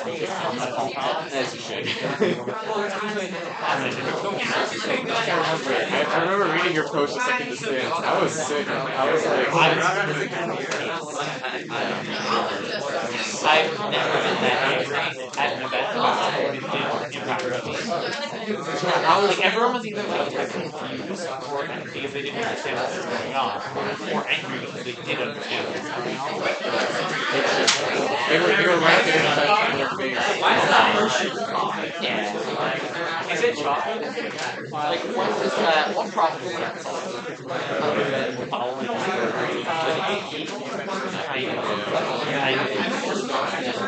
And you eventually find out what was happening. You know how like that whole event was being delayed because of Wi-Fi? You find out the really stupid. So you know how the sport table they have like their own network set up, and like usually you have the FTA has like a tablet or something like that next to the speaker for the field, and usually 1 or 2 computers. So you have like 3 devices max connected to it. The Wi-Fi ID and pass got leaked. So 20 or so people connected to it. And for that router, that was like too much. It was saying 20 plus the 6 robots plus everything else. So that's why that whole network was gone. Yeah, they only found out after the second big stuff. Yeah. They kept being like, Wi-Fi. Where are your 333 people? Are they dead?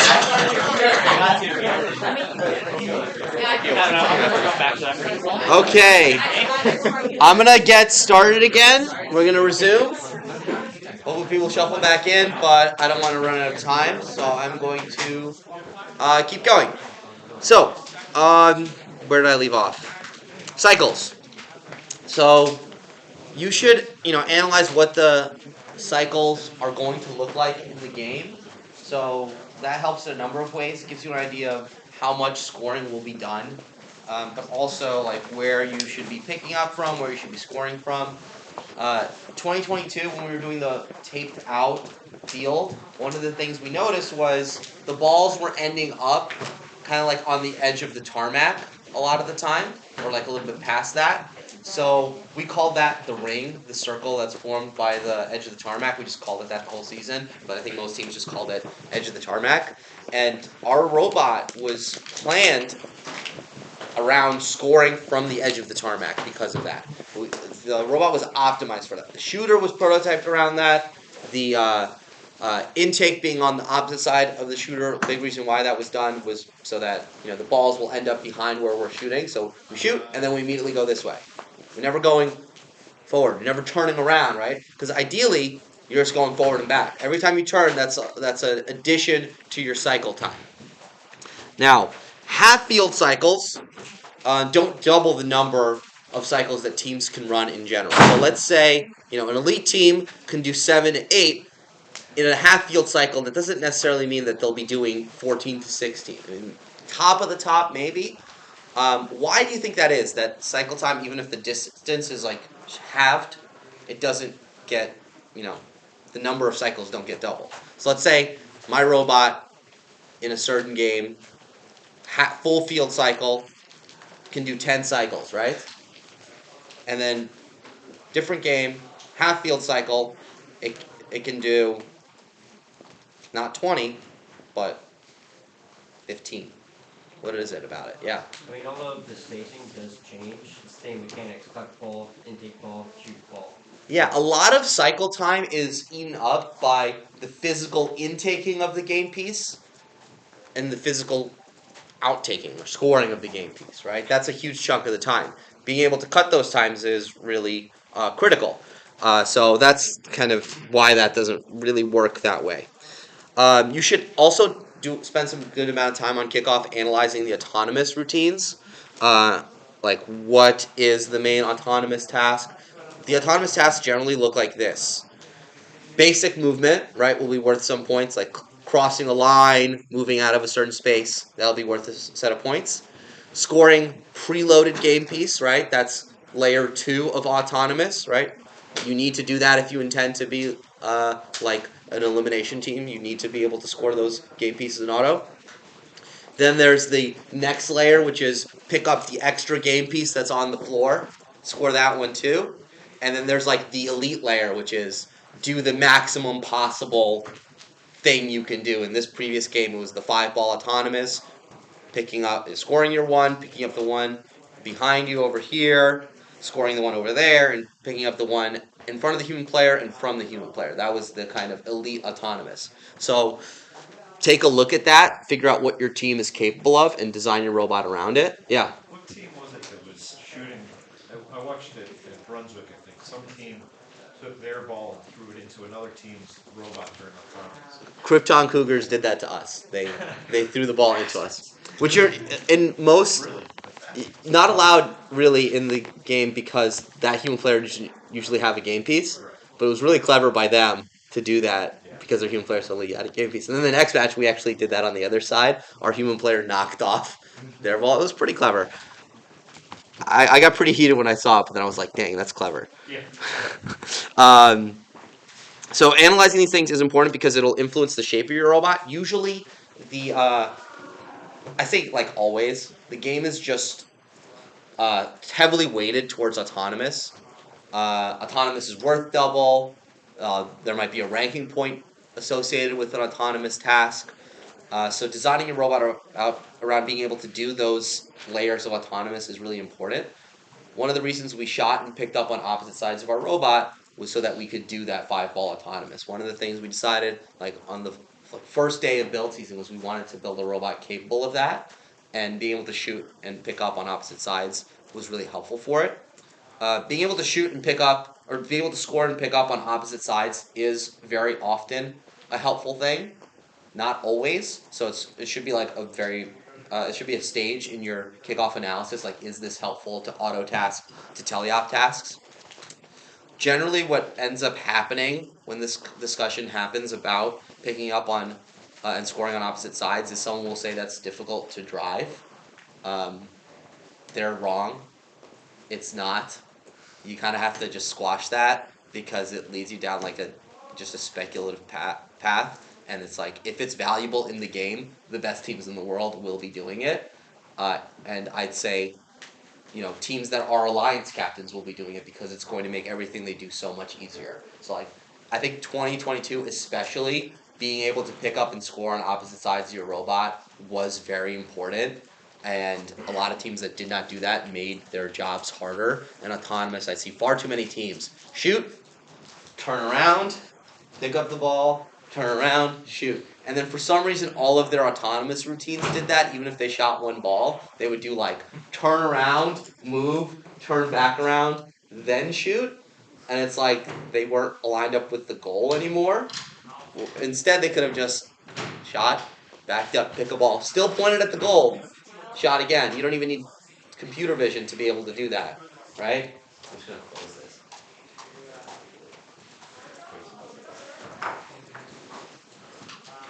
So definitely look at that on kickoff as like one of your big checks. In most games, autonomous is very, very powerful, so prioritize it. When teams are building alliances, they're looking for that perfect autonomous routine. If you are a team whose like goal for the year is to make limbs, you have to design a robot capable of doing that second layer autonomous task. So scoring the preload.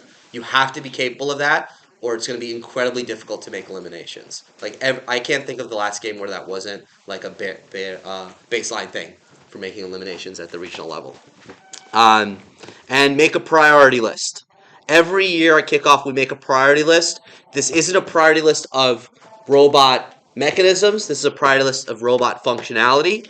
Priority lists are an absolute must, and you have to take the approach of prioritizing functions, not mechanisms, figuring out which tasks you want to do and not how to do them. You might see the animation on kickoff and go, oh, I want to make a roller to pick up that, or whatever, but you might not have to play that part of the game at all, depending on your analysis. The 2017 game had two game pieces. There was the fuel and the gears, so little wiffle balls and these plastic disc-shaped gears. And you could be, like, ridiculously good and never touch the fuel, the wiffle balls, but they're everywhere. And a lot of teams, including us, built shooters to do that task. And then we ended up never shooting a single game piece because it wasn't that important. And we realized that as the season progressed, and also our shooter kind of wasn't great. But Piotr got it working in the offseason. Good job, Piotr. So we scored, I think, like 20 balls at Brunswick that year. That was awesome. It's a lot more than I remember. Yeah. No, probably not 20 then. There are different ways to approach a priority list. I think, ranking them can be a little tricky. I think grouping them is good. Must do, want to do, reaches, and then don't do's.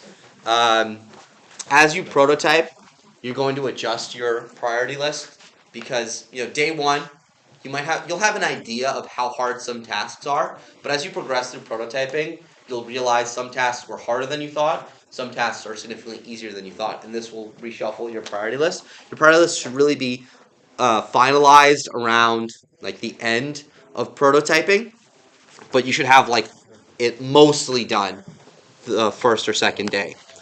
Yeah, I have. Thanks. This list needs to be made after you finish the game analysis, after you read all the rules, and you must make this list before you start thinking about mechanisms, because it'll influence what mechanisms you make. This is really hard because you want to design the mechanism right away. You want to think up the idea for how to do the task, but first you need to see like how important the task is. Here's our priority list from the 2022 season. Can you guys see that? Okay. Number 1, move. Red is must do. blue is want to do, and yellow, I think, was not do. We don't know. We ended up doing that one, so yikes. Okay. So first should always be move. I like to say 0 index, most important thing is bumpers, because you can't play without bumpers. But move is number 1. For us, number 2 was ground intake. Then high goal from the ring, the edge of the target back. Scoring 1 ball in autonomous.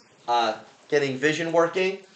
2 ball autonomous. Climb the middle rung. Multiple ball auto, so like pick up 2, try it for 5, etc. Number 9, we originally put low goal from the fender. We decided we weren't going to score from the launch pad or up close. This changed as we were prototyping. But we wanted to be able to just pop into the low goal with the same shooter, just run it at a lower speed. Number 10 was climb middle rung to high rung. And number 11 was detect the color of the ball, eject the wrong color cargo. And this changed as we progressed through our prototyping. As the students who were leading the shooter prototype realized it wasn't that much harder to adjust their shooter to be able to shoot from the fender into the high goal. So then we kind of moved the low goal from fender and switched that to high goal from fender. And originally, we were just going to go mid-rung to high-rung, but we ended up with a design that was capable of kind of continuing along the way. So we're like, okay, let's put in the work to actually make it successful. But we didn't have it for our first regional because it wasn't a priority. When we were in the thick of it, at the end of build season, gearing up for our first event, we reached a point, right? Keep working on the climber, try to get it to be able to do traversal, or keep working on the autonomous. We were actually even in a state where we might not be able to climb at all for our first event. We ended up kind of scrapping it together in time. But we looked at our priority list and we said, okay, we're able to do priorities 1, 2, 3, and 4. Great. We have to make a decision. Are we working on priorities 5 and 6, or are we working on priority 7 right now? And 5 and 6 is what we worked on because we already made that decision on kickoff. And it made it a lot easier to progress through that. And eventually we did get the climbing middle to high rung working, and we got 1 through 11 working for our first event, which was great. Do this and decide which parts of the game you are not going to do, which parts of the game are not important to you. You do this on day 1, you can always reference it later in the season when these tough calls come around. Okay, prototyping. First few weeks. Now that you know what you want your robot to do, it's time to figure out the ways to do it. Don't rule out crazy ideas right away. They could lead you down a good path, even if it's like super crazy. If a student is saying, put hacksaws all over your robot, okay, maybe throw that idea out. So you have to discern a little bit, but you never know. A crazy idea might work. Climbing with the suction cup. Like climbing with the suction cup, which worked in 2019, and we did it. It was a crazy idea someone had, and at first we're like, I definitely was like, huh? Yeah, but I had to contain myself because I wanted to be like, let's not do that. But some students wanted prototypes and mentors wanted to help, and they prototyped it and they proved it worked, and then ended up on a robot. So good thing we didn't rule that out. So there is a balance. You can't prototype everything. You have a limited number of students, right? You have a limited number of machines, tools, space. So you can't prototype every idea under the sun. But go down the path of talking through the idea. Even if you're not going to prototype it, talk it through. You're not looking for the best design out there. You're looking for the right design for your team. Every team is different. This quote is actually, I think it's from Bill Belichick. If we are all wrong together, we can still be right. As long as you're kind of unified as a team in the decision, it can still work out well. I think, we look back at our 2022 season, one of the things we look at our robot, we go, man, we really should have just not done the color detection thing and made our robot shorter. I think that's a common thread on our team, because we should have made that decision. However, the students made that decision together. They were unified in that decision. They sat down, they decided that's the route they wanted to go down. And I think that if someone, if me as a mentor or another mentor was like, no, that's the wrong decision, and pushed and pushed and pushed and made them go the other route, our robot would have been much worse. The experience for the students would have been much worse. As long as they're united in that decision, it's going to ultimately be better, right? So, and I think that it was the right decision for our team, even though maybe from a robot design standpoint, it was the wrong decision. Every team is different. The Cheesy Poofs had the best robot in the world this year, in my opinion. We could not build the Cheesy Poofs robot. Their design was not the right decision for us, right? You have to figure out what the right robot design is for your team. Prototyping is not just for picking the mechanisms that will work. It's also for understanding what mechanism features you want, types of wheels you want to use, types of tread material, compression. So the sooner you can pare down your prototypes, the better. The fewer prototypes you do, the more you can kind of go down the path to figuring out all the details about the prototypes. So try not to go down too many crazy paths, because then you're going to run out of resources to actually see your prototypes through. Don't just treat prototyping as like proofs of concept. Yeah? What do you prototype in? Like, and how far do you take that prototype? It depends. Sometimes, a tool that really helps us is we have a laser cutter, so the kids can sketch up an idea in Onshape, cut it out. We can pop some bearings in it, hex shaft, drill, try it out. And you cut it out in cardboard or plywood or? So that would be cut out in wood. Okay. Proofs of concept, you'll sometimes see students who like have Legos at home or something. They build something up real quick, but you really do want it to be as close to the real thing as you can get it.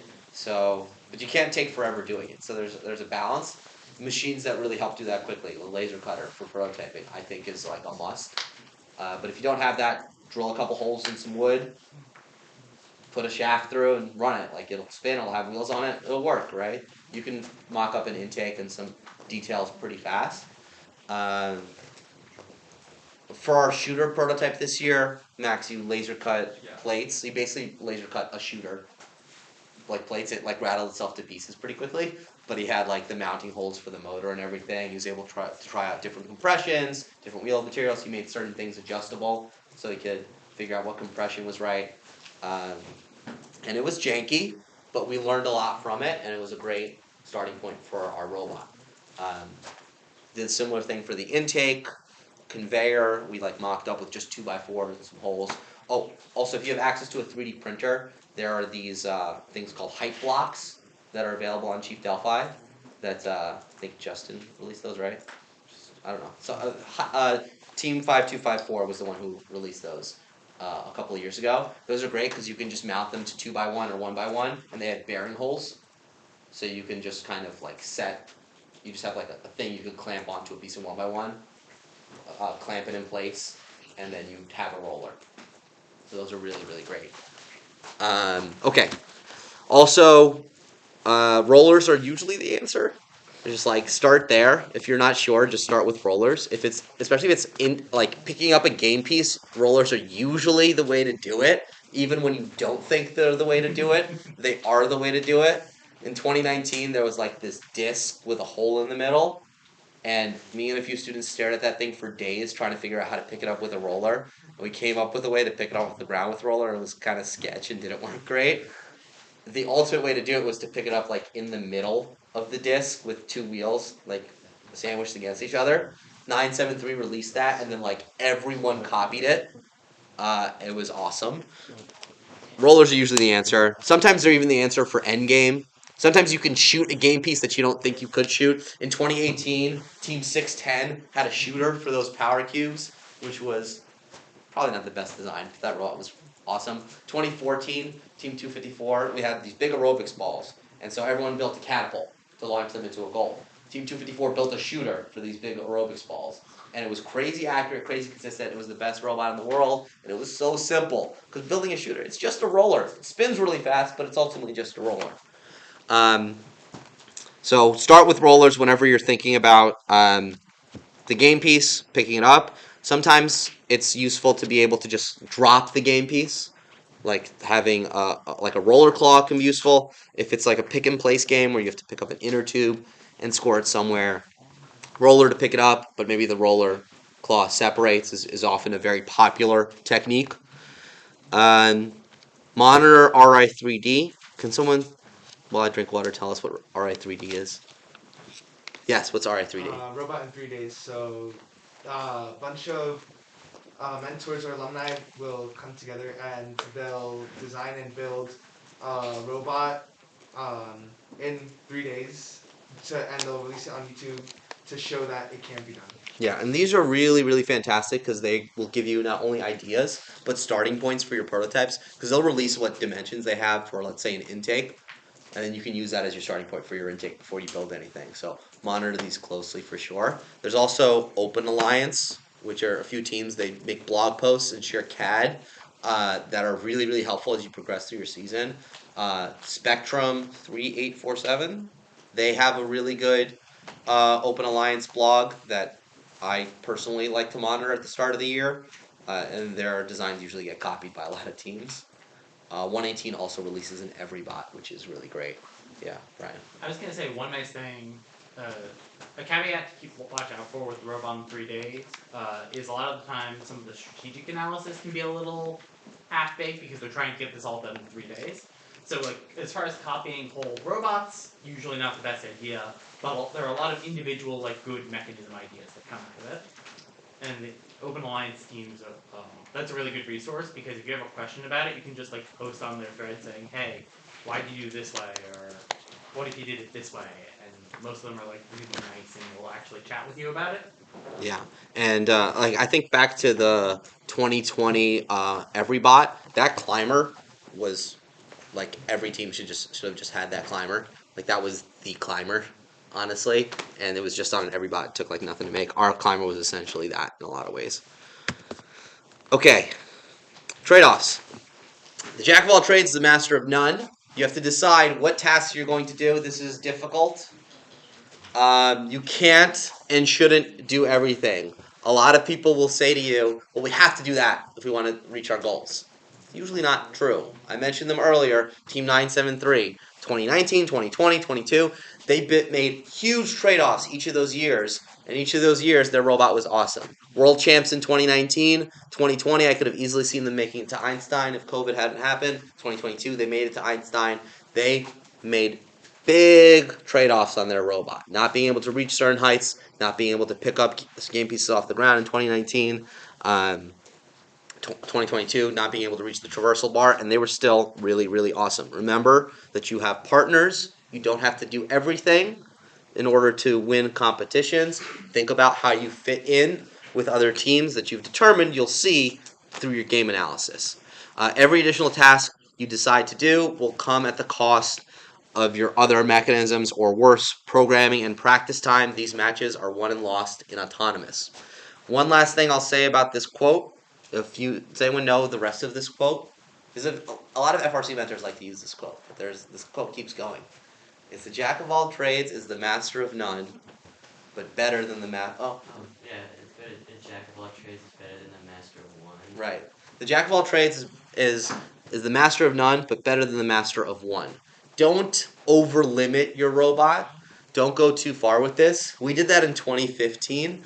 Our 2015 robot was a drivetrain and a lift, and it was like super reliable, never broke. Was really awesome in a lot of ways, but it was very limited because it couldn't do that much. So don't go too far. Recognize your limits, but don't be afraid to push them a little bit. Don't just choose to do like one part of the game if your team is capable of doing two. But really do set limits on yourself. Be realistic about your team's limits. Swerve, turrets, adjustable hoods. These probably aren't the solutions to your team's limits. These things take years and years of development. You need to develop them in the off-season. But a lot of these things are becoming much easier. Like you can buy a turret. You can buy a swerve module. Like we have a swerve drive ripping around upstairs. Still having some trouble with it, but we were able to just buy the modules, not having to manufacture them. That makes it a lot easier. Be realistic about what your team is capable of, what your team is ready for. If you've never touched a swerve module before, if your students have never touched a swerve module before, your programmers don't know how it works, going on kickoff and saying we're going to do swerve is a mistake. It just is. And that applies to all these big jumps. You have to do it in the off season. You have to research it during the season. If you want to do swerve next year, this year you need to be doing the research. This year you need to be talking to teams about how it works. Then once you've done that, you can make that leap. This year, the 2022 game was the best year ever for swerve and turrets. Best year we've ever had for them. I looked at that game on kickoff and I went, damn. We are not ready for swerve. We're not ready for turrets, but this game really calls for it, and we shouldn't do them. And we decided not to, and our robot was great, despite the fact that it was like really, really broken to have swerve and turret this year. We weren't ready for it. Okay. Sometimes you have to make tough decisions and pull things off of your robot. I'm going to play a quick video from Karthik's presentation. See if the audio works here. One of the things on a first team is... You guys hear that? I've never thought of the engineering design process or any problem-solving process as a democratic process. That means it is not about what the majority thinks. It's about establishing consensus.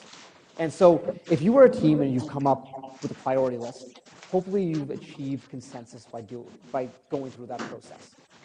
You cannot please all of the people all the time. Some people are going to have different opinions, and that's okay. One of the most important things on any first team is leadership. That includes adult leadership and student leadership.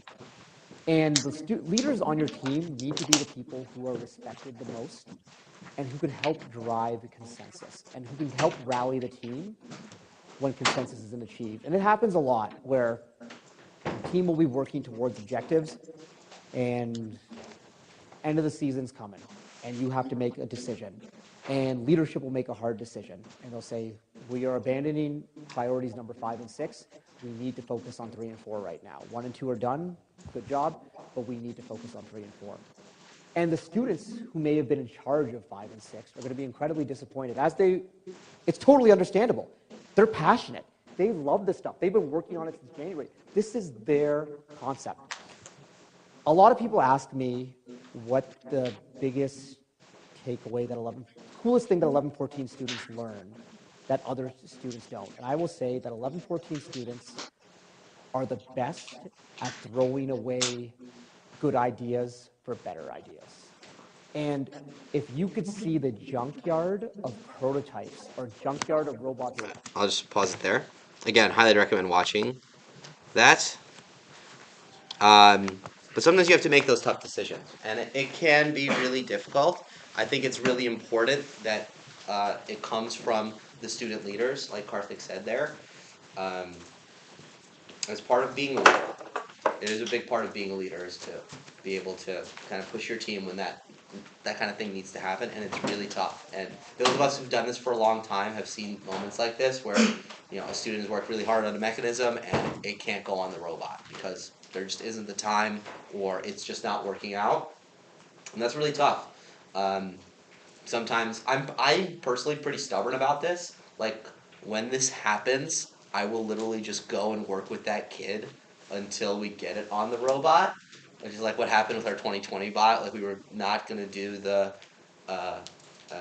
color wheel, the Wheel of Fortune, because we were running low on time and it wasn't like super high on the priority list. And the student leader that year said, it's just, we can't do it. We can't do it. It's not going to be there. And I think it was the right call in the moment. But I said to him, like, can I just work with the kid on it and try to get something that works? And it was janky. And it broke. But we got it on there. We were the only team at our first competition that spun that wheel. And that was pretty awesome. Sometimes it's not so easy. Sometimes it's not just spinning a wheel and all you need is a roller and a motor. Sometimes it's a lot more involved, and you have to take that thing off your robot. Look to your goals for the season, right? What are they? Is that thing super necessary? Last year, it didn't look like we were going to climb at our first event, and it's like, if we looked at our priority list and our strategical analysis, and we were like, we really need to climb at our first event. Like, we need to reach the mid-bar minimum, or it's like not going to work out. Like, it just can't happen. So, like, then we put that extra push behind making that happen. And our priority list informed that. Okay, some mechanism tips. Like I said before, rollers are usually the answer when it comes to game piece acquisition and launching, even when you think it's not. 2014, 17, 19, all games where a lot of teams went down paths with things that weren't rollers, and the best teams in the world had rollers. If you're making a grabber to pick up a game piece, Depends what the game piece is, but you're probably doing it wrong if you're picking up a game piece with a grabber. Like I mentioned before, sometimes it's useful to have a grabber with rollers on it, rollers to pick up, grabber to let go, or maybe you have like 2018's a big game where this was popular. Roller claw, you drive up to a game piece with the roller claw open, and then you just like kind of clamp down as you approach the game piece. This robot right here, 340 in 2017, was one of the best in the world, and all that robot was a drivetrain and a roller claw. So rollers, and then this whole thing was on pistons. It was super easy to use, super easy to drive, crazy reliable. We had this whole complicated system with like a gate and a pusher. It was awesome in its own right, but it broke a lot because there were so many components. And they kicked our butt. Like they did. We were in the same division, and they were picked higher. We weren't picked. No, we were backup on. We did get picked. Sorry. That was a mistake. That was a mistake. Okay. Build within your limits, and when all else is equal, build what you've designed, prototype, or built in the past or in the off season. Go into the season with the knowledge of what you know. Going into this season, I know which students have done what stuff. I think about if we need a lift this year. Is Kano here? No. Well, Kano has spent a lot of time designing lifts, so I know she can lead that, right? I know we're probably going to need an intake. We have students right here who I know are knowledgeable about building intakes, so they're going to be involved in that process. If we need to do like a 4-bar linkage, I know the students in my class, in my advanced robotics class, know how those work, right? So think about what your students do know, what they don't know, right? If we need to build like, I don't know, what's an example? Swerve drive from scratch, we don't really know how to do that. We shouldn't do that. So like know what your capabilities are, know like what your students are capable of, and kind of lean that way when you're going to a design. If your students have experience with something, you know, when all is equal, choose that thing because they're going to do it better. And KISS, who knows what that stands for? The band? The band, yeah. Go Gene Simmons. Yeah, what is it? Keep it simple, stupid. You said it. What did he say? Keep it simple, stupid. I never said that. Keep it simple, silly is a good one too. I like these quotes. The simplest solution is most likely the right one. Very true. And the unavoidable price of reliability is our last match. This year, that didn't happen. We broke in other ways. Okay. Build tips. Design your robot fully and thoroughly. Take the time and energy to do this, and the robot will be built much faster. The more detailed your mechanism, the easier it's going to be to build. I put up the 2020 robot here with all of its mechanisms, and the part that gave us the most trouble was this guy right here. I don't know if you can see my cursor. This chute. If you look closely, you can see that this motor is floating in free space. And attaching that motor to the robot was the worst. And that thing, like when it runs, it goes because the belts are skipping. And then the shooter, super detailed, never really had issues with that. Drivetrain, very detailed, never really had issues with that. Intake, super high on our priority list. Students worked really hard to get that design down. Worked really well. If you look at our robots over the years, the mechanisms that students take shortcuts in terms of the design and kind of just leave that thing like over there, like, oh, we'll figure that out. Those are the mechanisms that we always spend the most time on during build season, and it costs us more time than we save rushing through the design.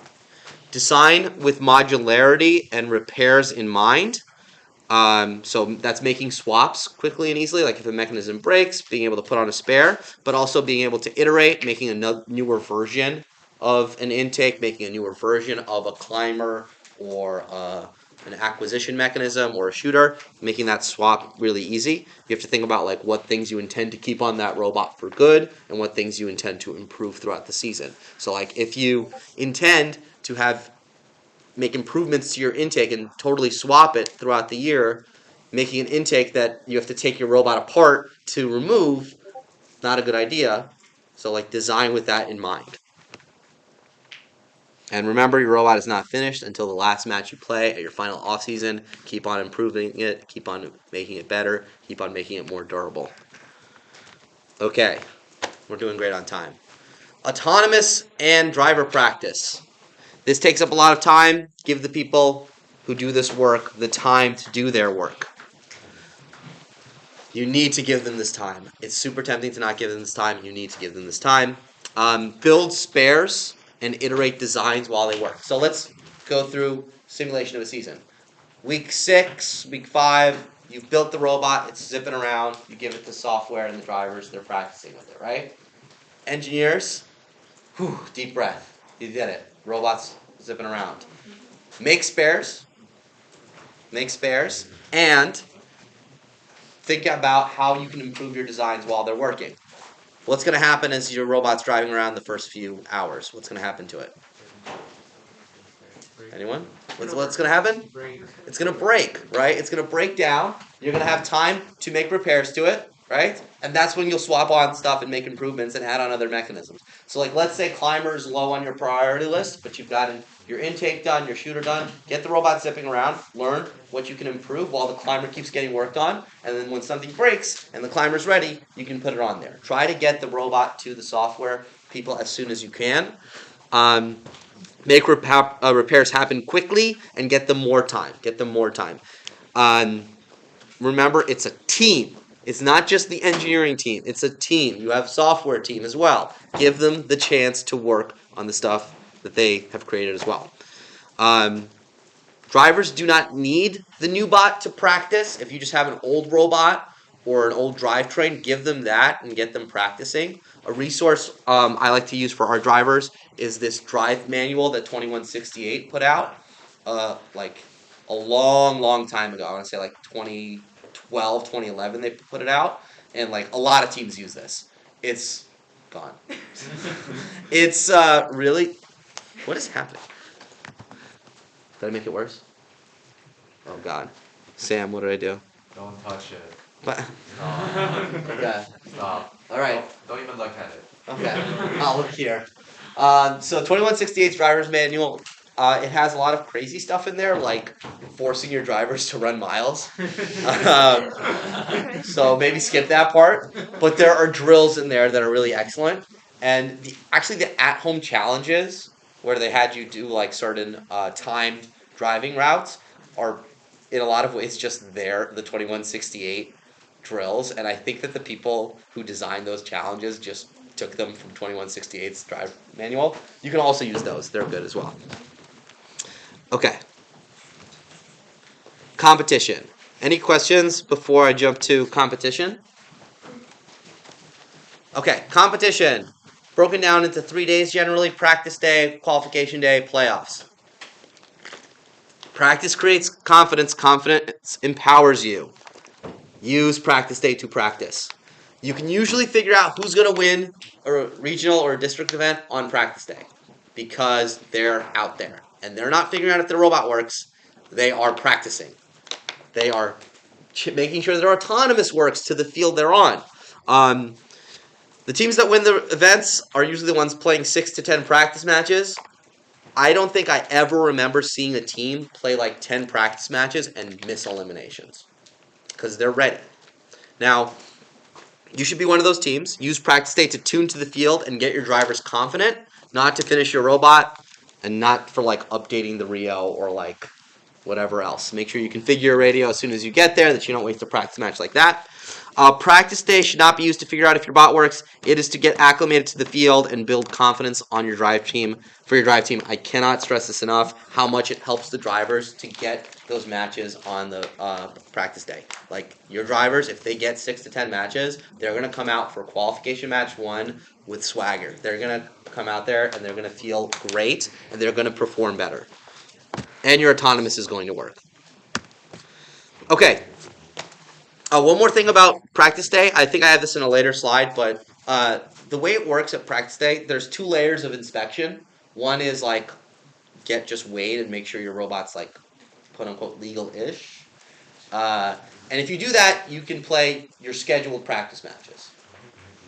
I don't care about the practice match schedule because our first thing we do is we get inspected, fully inspected.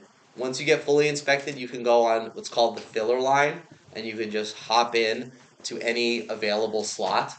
So like, especially the early practice matches, they're like never full. There's like one robot on the field, so you can just hop on the field as long as you're fully inspected. So our goal is always like practice match 1. That's like a huge achievement. It's like, for me, it feels like as good as winning a regional is just making practice match 1. It's just like, okay, we did it. That was the goal. We did it. If you make practice match 1, you've done it. You've gotten inspected. You're the first ones there. So that's always our goal, and when we usually end up practice match 2 or 3, and that's okay. My favorite thing is when we go to the inspection table and we say, we're ready to get inspected, and the inspectors say, we're not ready to inspect anybody. That's always awesome too. Okay, let's talk about strategy team. Earlier today, some of you might have gone to our strategy team's presentation upstairs. You should have a group of students dedicated to strategy at the competition. Sometimes this isn't possible depending on team size, but just having at least 1 or 2 students there is helpful. Here are their base responsibilities. Practice day, they should pit scout, talk to all teams, see all robots. I recommend asking as few pit scouting questions as possible, just like bare necessities. The more questions you ask, the less accurate the information is going to be. Think about what the most important thing for you to know is. Here's actually a peek at our pit scouting sheet after by the end of the season. Actually, this was off season. So during off season events, we like asking if they are going, what like their drive team plan is. Is like, are they swapping drivers? Who they're going to have in a limbs? We ask weight, drivetrain type, wheel type, motors, autonomous routines they have, just to like talk about them, and then circle how many game pieces they score. Teleop, where does the robot do? Where does it shoot? Just like open-ended, them talking out their base strategy. End game, where they climb, and then additional comments along with a picture so the students can draw in like they score from here, or this is their general cycle, whatever it is, the students can put a note about it. These are super useful for your first few qual matches because you're not going to have any scouting data really, so you can look at what teams intend to do. This will inform your conversations with them if you are playing with them. It'll inform your strategy against them if you're playing against them, because you can, figure out what they plan to do. And the good thing is if you do this before the match schedule gets released, the teams don't know if you're playing with them or against them. So if they know you're playing against them, they're going to not be as helpful. So ask early, right? Especially if the match schedule is going to get released soon. Okay. Scout practice matches. A lot of teams aren't going to play practice matches, especially in early events, but you should still scout them. Don't be like super glued to the data here to inform like your early match strategy. So like, let's say a team played a few practice matches, you're against them in match 1, and they scored 0, 0, 0, 10, right? Now I know they're capable of 10, right? That's good to know. Or maybe they did 0, 0, 2.5, 0, 0. Or, sorry, 0, 2.5, that's it. Right? 2.5 doesn't make any sense. 0, 3. That doesn't mean they're not capable of 10. Right? But if they did do 10, you know they are capable of 10. So don't lean too heavy on it, but it does help in the first few matches. And then, very importantly, scout the qualification matches. Have fun with it. Make it fun. Don't force students to scout. You will get bad data. Students will have a bad time. Do whatever you can to make it like fun. Try to make it like seem exclusive or something. That'll motivate students to do it. Something I've done in the past is like when we've had trouble getting scouts, we especially had problems when we did virtual scouting, like when they limited the number of people at events. I did like pizza party for anyone who scouted. And how much did that cost? $100, whatever. Worth it. This is like, I left this in from last year. You can ignore this one. Okay, fancy scouting versus bare bones. Some people use like apps for scouting. Our scouting is sheets, and then we just have one sheet for a team. Here's what our scouting sheet looks like. Here we go. So we print out one of these double-sided for each team at the event. We do not do one slip per match. I don't understand why so many teams do that. Brian, I know you're a fan of that, so I can't. I'll go to your presentation later for your logic.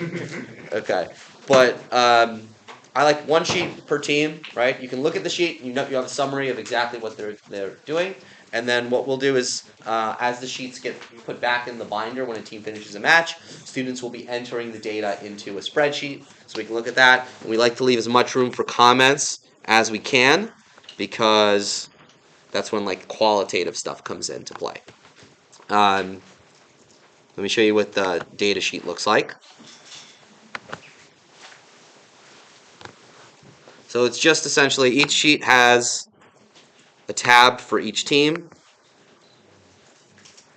it's got a picture of the robot and then just like what they did in each match. And the summary sheet just has like averages of everything. Nothing too crazy. This is not that hard to make. And I think you get more usability out of this than most of the apps that teams make. I think Google Sheets are really a great resource. You don't need to like reinvent the wheel to get a scouting system. This works really great for us. Okay, I'm almost out of time, so I'm going to skip part of this. Make a pick list. Do this even if you're not in the top 8 or you don't expect to be in the top 8. It's a great practice. So like this year we went to Chesney Champs and our students made a pick list even though we were not making the top 8. There was no shot of us making the top 8. And one, it was helpful because when we got picked, we were able to give input to our partners on who to pick. But also, it's just good practice, good habits. It makes your students expect to be in the top 8, like know what they should do when they get there. Just builds good habits. So always make a pick list. What's a pick list? What's a pick list? A pick list is a ranked list of teams at the event for alliance selections for playoffs. And if you want to learn more about pick lists, go to Brian's presentation later. Okay. Wow. Competition. Work with the referees. Working with the referees. Mentors shouldn't be speaking with referees. Students only. There's no video review, so don't show them footage. It doesn't matter. Make sure you have someone designated on the drive team who does this job, who talks to referees. In a LIMS, only the captain alliance can have a student rep talk to the referee, so be aware of that as well. It is okay to be annoying, a bit annoying, but don't be crazy. But you should be persistent. Time kills everything when you're trying to get a referee to change a call. So you need to get to the question box right away. Every second that passes makes it less likely that the referees will remember what happened and fix it. So if you see something that's wrong, get there right away, stand there right away, make sure the referee knows. Try to make sure you talk to them before the next match starts. If the referee goes, "I'll talk to you after this match," you probably have no chance. It's it's already over. If that moment happens, it's probably already over. So try to avoid whatever you can. Like if they say that to you, it's like, "Oh no, just quick. Just try to get your words out to them no matter what. Cause that delay. There's no penalty for talking to referees unless you're a jerk. But so don't be scared. Try to establish a friendly rapport with the referees early on. We like to ask if we commit a penalty, what was the penalty, just so we can understand it better. If there's something that's being called inconsistently across events, which will happen early in a season especially, ask the referees how they intend to call it. So tell them what the situation is and ask how they intend to call it. New York City, for instance, was horrible with intake penalties and the calling of it. So, we talked to the referees beforehand. We got an understanding for how they were going to call it, and then we were just deathly scared of having our intake out, whereas other teams were committing a lot of fouls because they were used to the old way. So you got to know how the referees are going to call it. Don't make judgments on how they're going to call it. Understand it beforehand. The sooner you talk to the referees, the better. I already mentioned that, so I'm going to jump ahead. Working with partners. I hear this a lot from other mentors. I'll talk to them how's it going for your team today? So we had bad partners, or our partners didn't know the rules, committed a bunch of penalties. You knew all the rules. You read the rules, right? Teach your partners the rules before they get on the field. What we usually have is we'll have a student on the drive team dedicated to talking through the base rules, the common penalties with our partners before a match. If our scouts tell us a team is committing a foul repeatedly that we're playing with, we'll mention it to them before the match. So, like, if a team is on your alliance, you can make them better. You can give them feedback on what they've been doing. You can encourage them. You can make them better. In 2019, we went to an off-season event, and there was this team, 3314, who's had a great robot, and their student was just kind of like really struggling as a driver. So when we picked them, we simplified their task. We were just like super encouraging to that student. We like tried to remove them from the mentor. They kept yelling at him, and like I just like tried to like stand there between them, like behind the glass, and they just started scoring like 10 game pieces. Like they were probably not 10, but they were scoring a lot, and we won that event because of them. So you can improve teams with a little encouragement. More important than any on-field success, though, is the experience everyone's having. Right? We want teams to look forward to playing matches with us, and teams to hate beating us because we're so nice. Like kill them with kindness for sure. Keep it positive. Keep it light. Like you lose a match, it's not the end of the world. Maybe you get heated like right at the moment, but make sure there are like no bad feelings. Like a team that plays with you, having a good experience playing with you is really important. Will help you get picked in the future. You want teams to look forward to playing matches with you guys. Okay. How many more slides do I have here? I'm almost done. Okay. Elimination prep.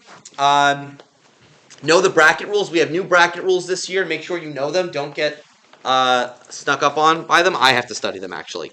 After alliance selection, your drive team should be present for conversations. Your drive team should be eating lunch during alliance selection. They don't need to be at alliance selection. So like, don't send your driver out for alliance selection unless like they're your strategy person. Send your driver lunch so that when the conversations happen, your drivers are available. We do an alliance sit down as soon as we can.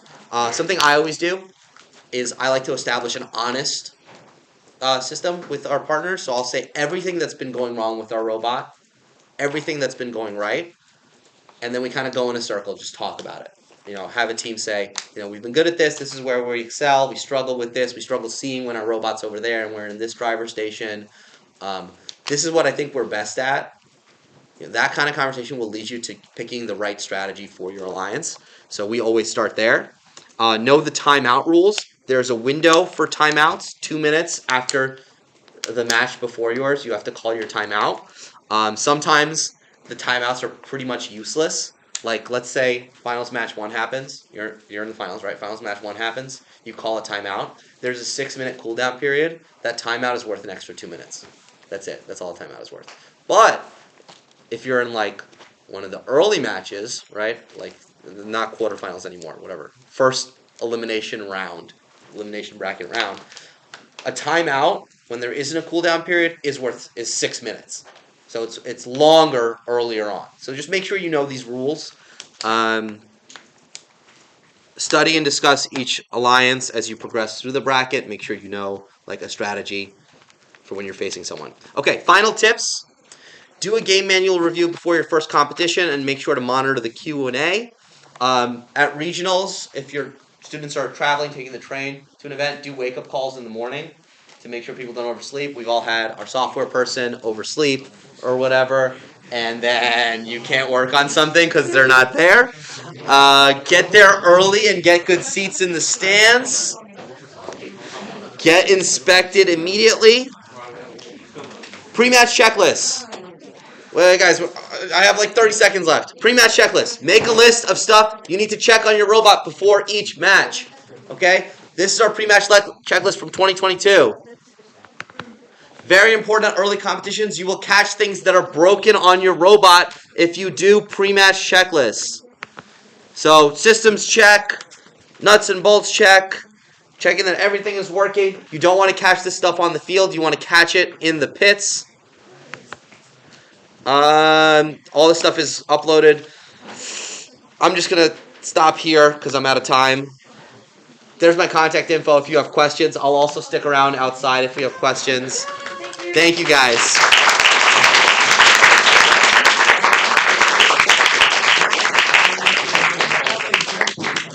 Okay. Thanks.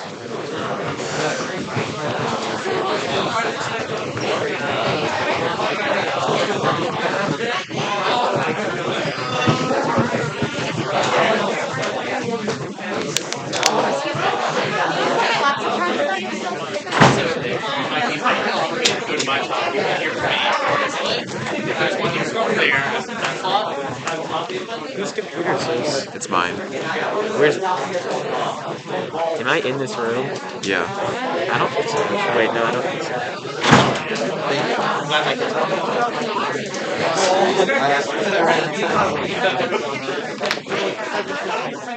Oh, I am. Well, I added a few slides. Ben didn't show your app. No way. They told me they wanted to like stream on their laptop. Are you in this one as well? Yeah.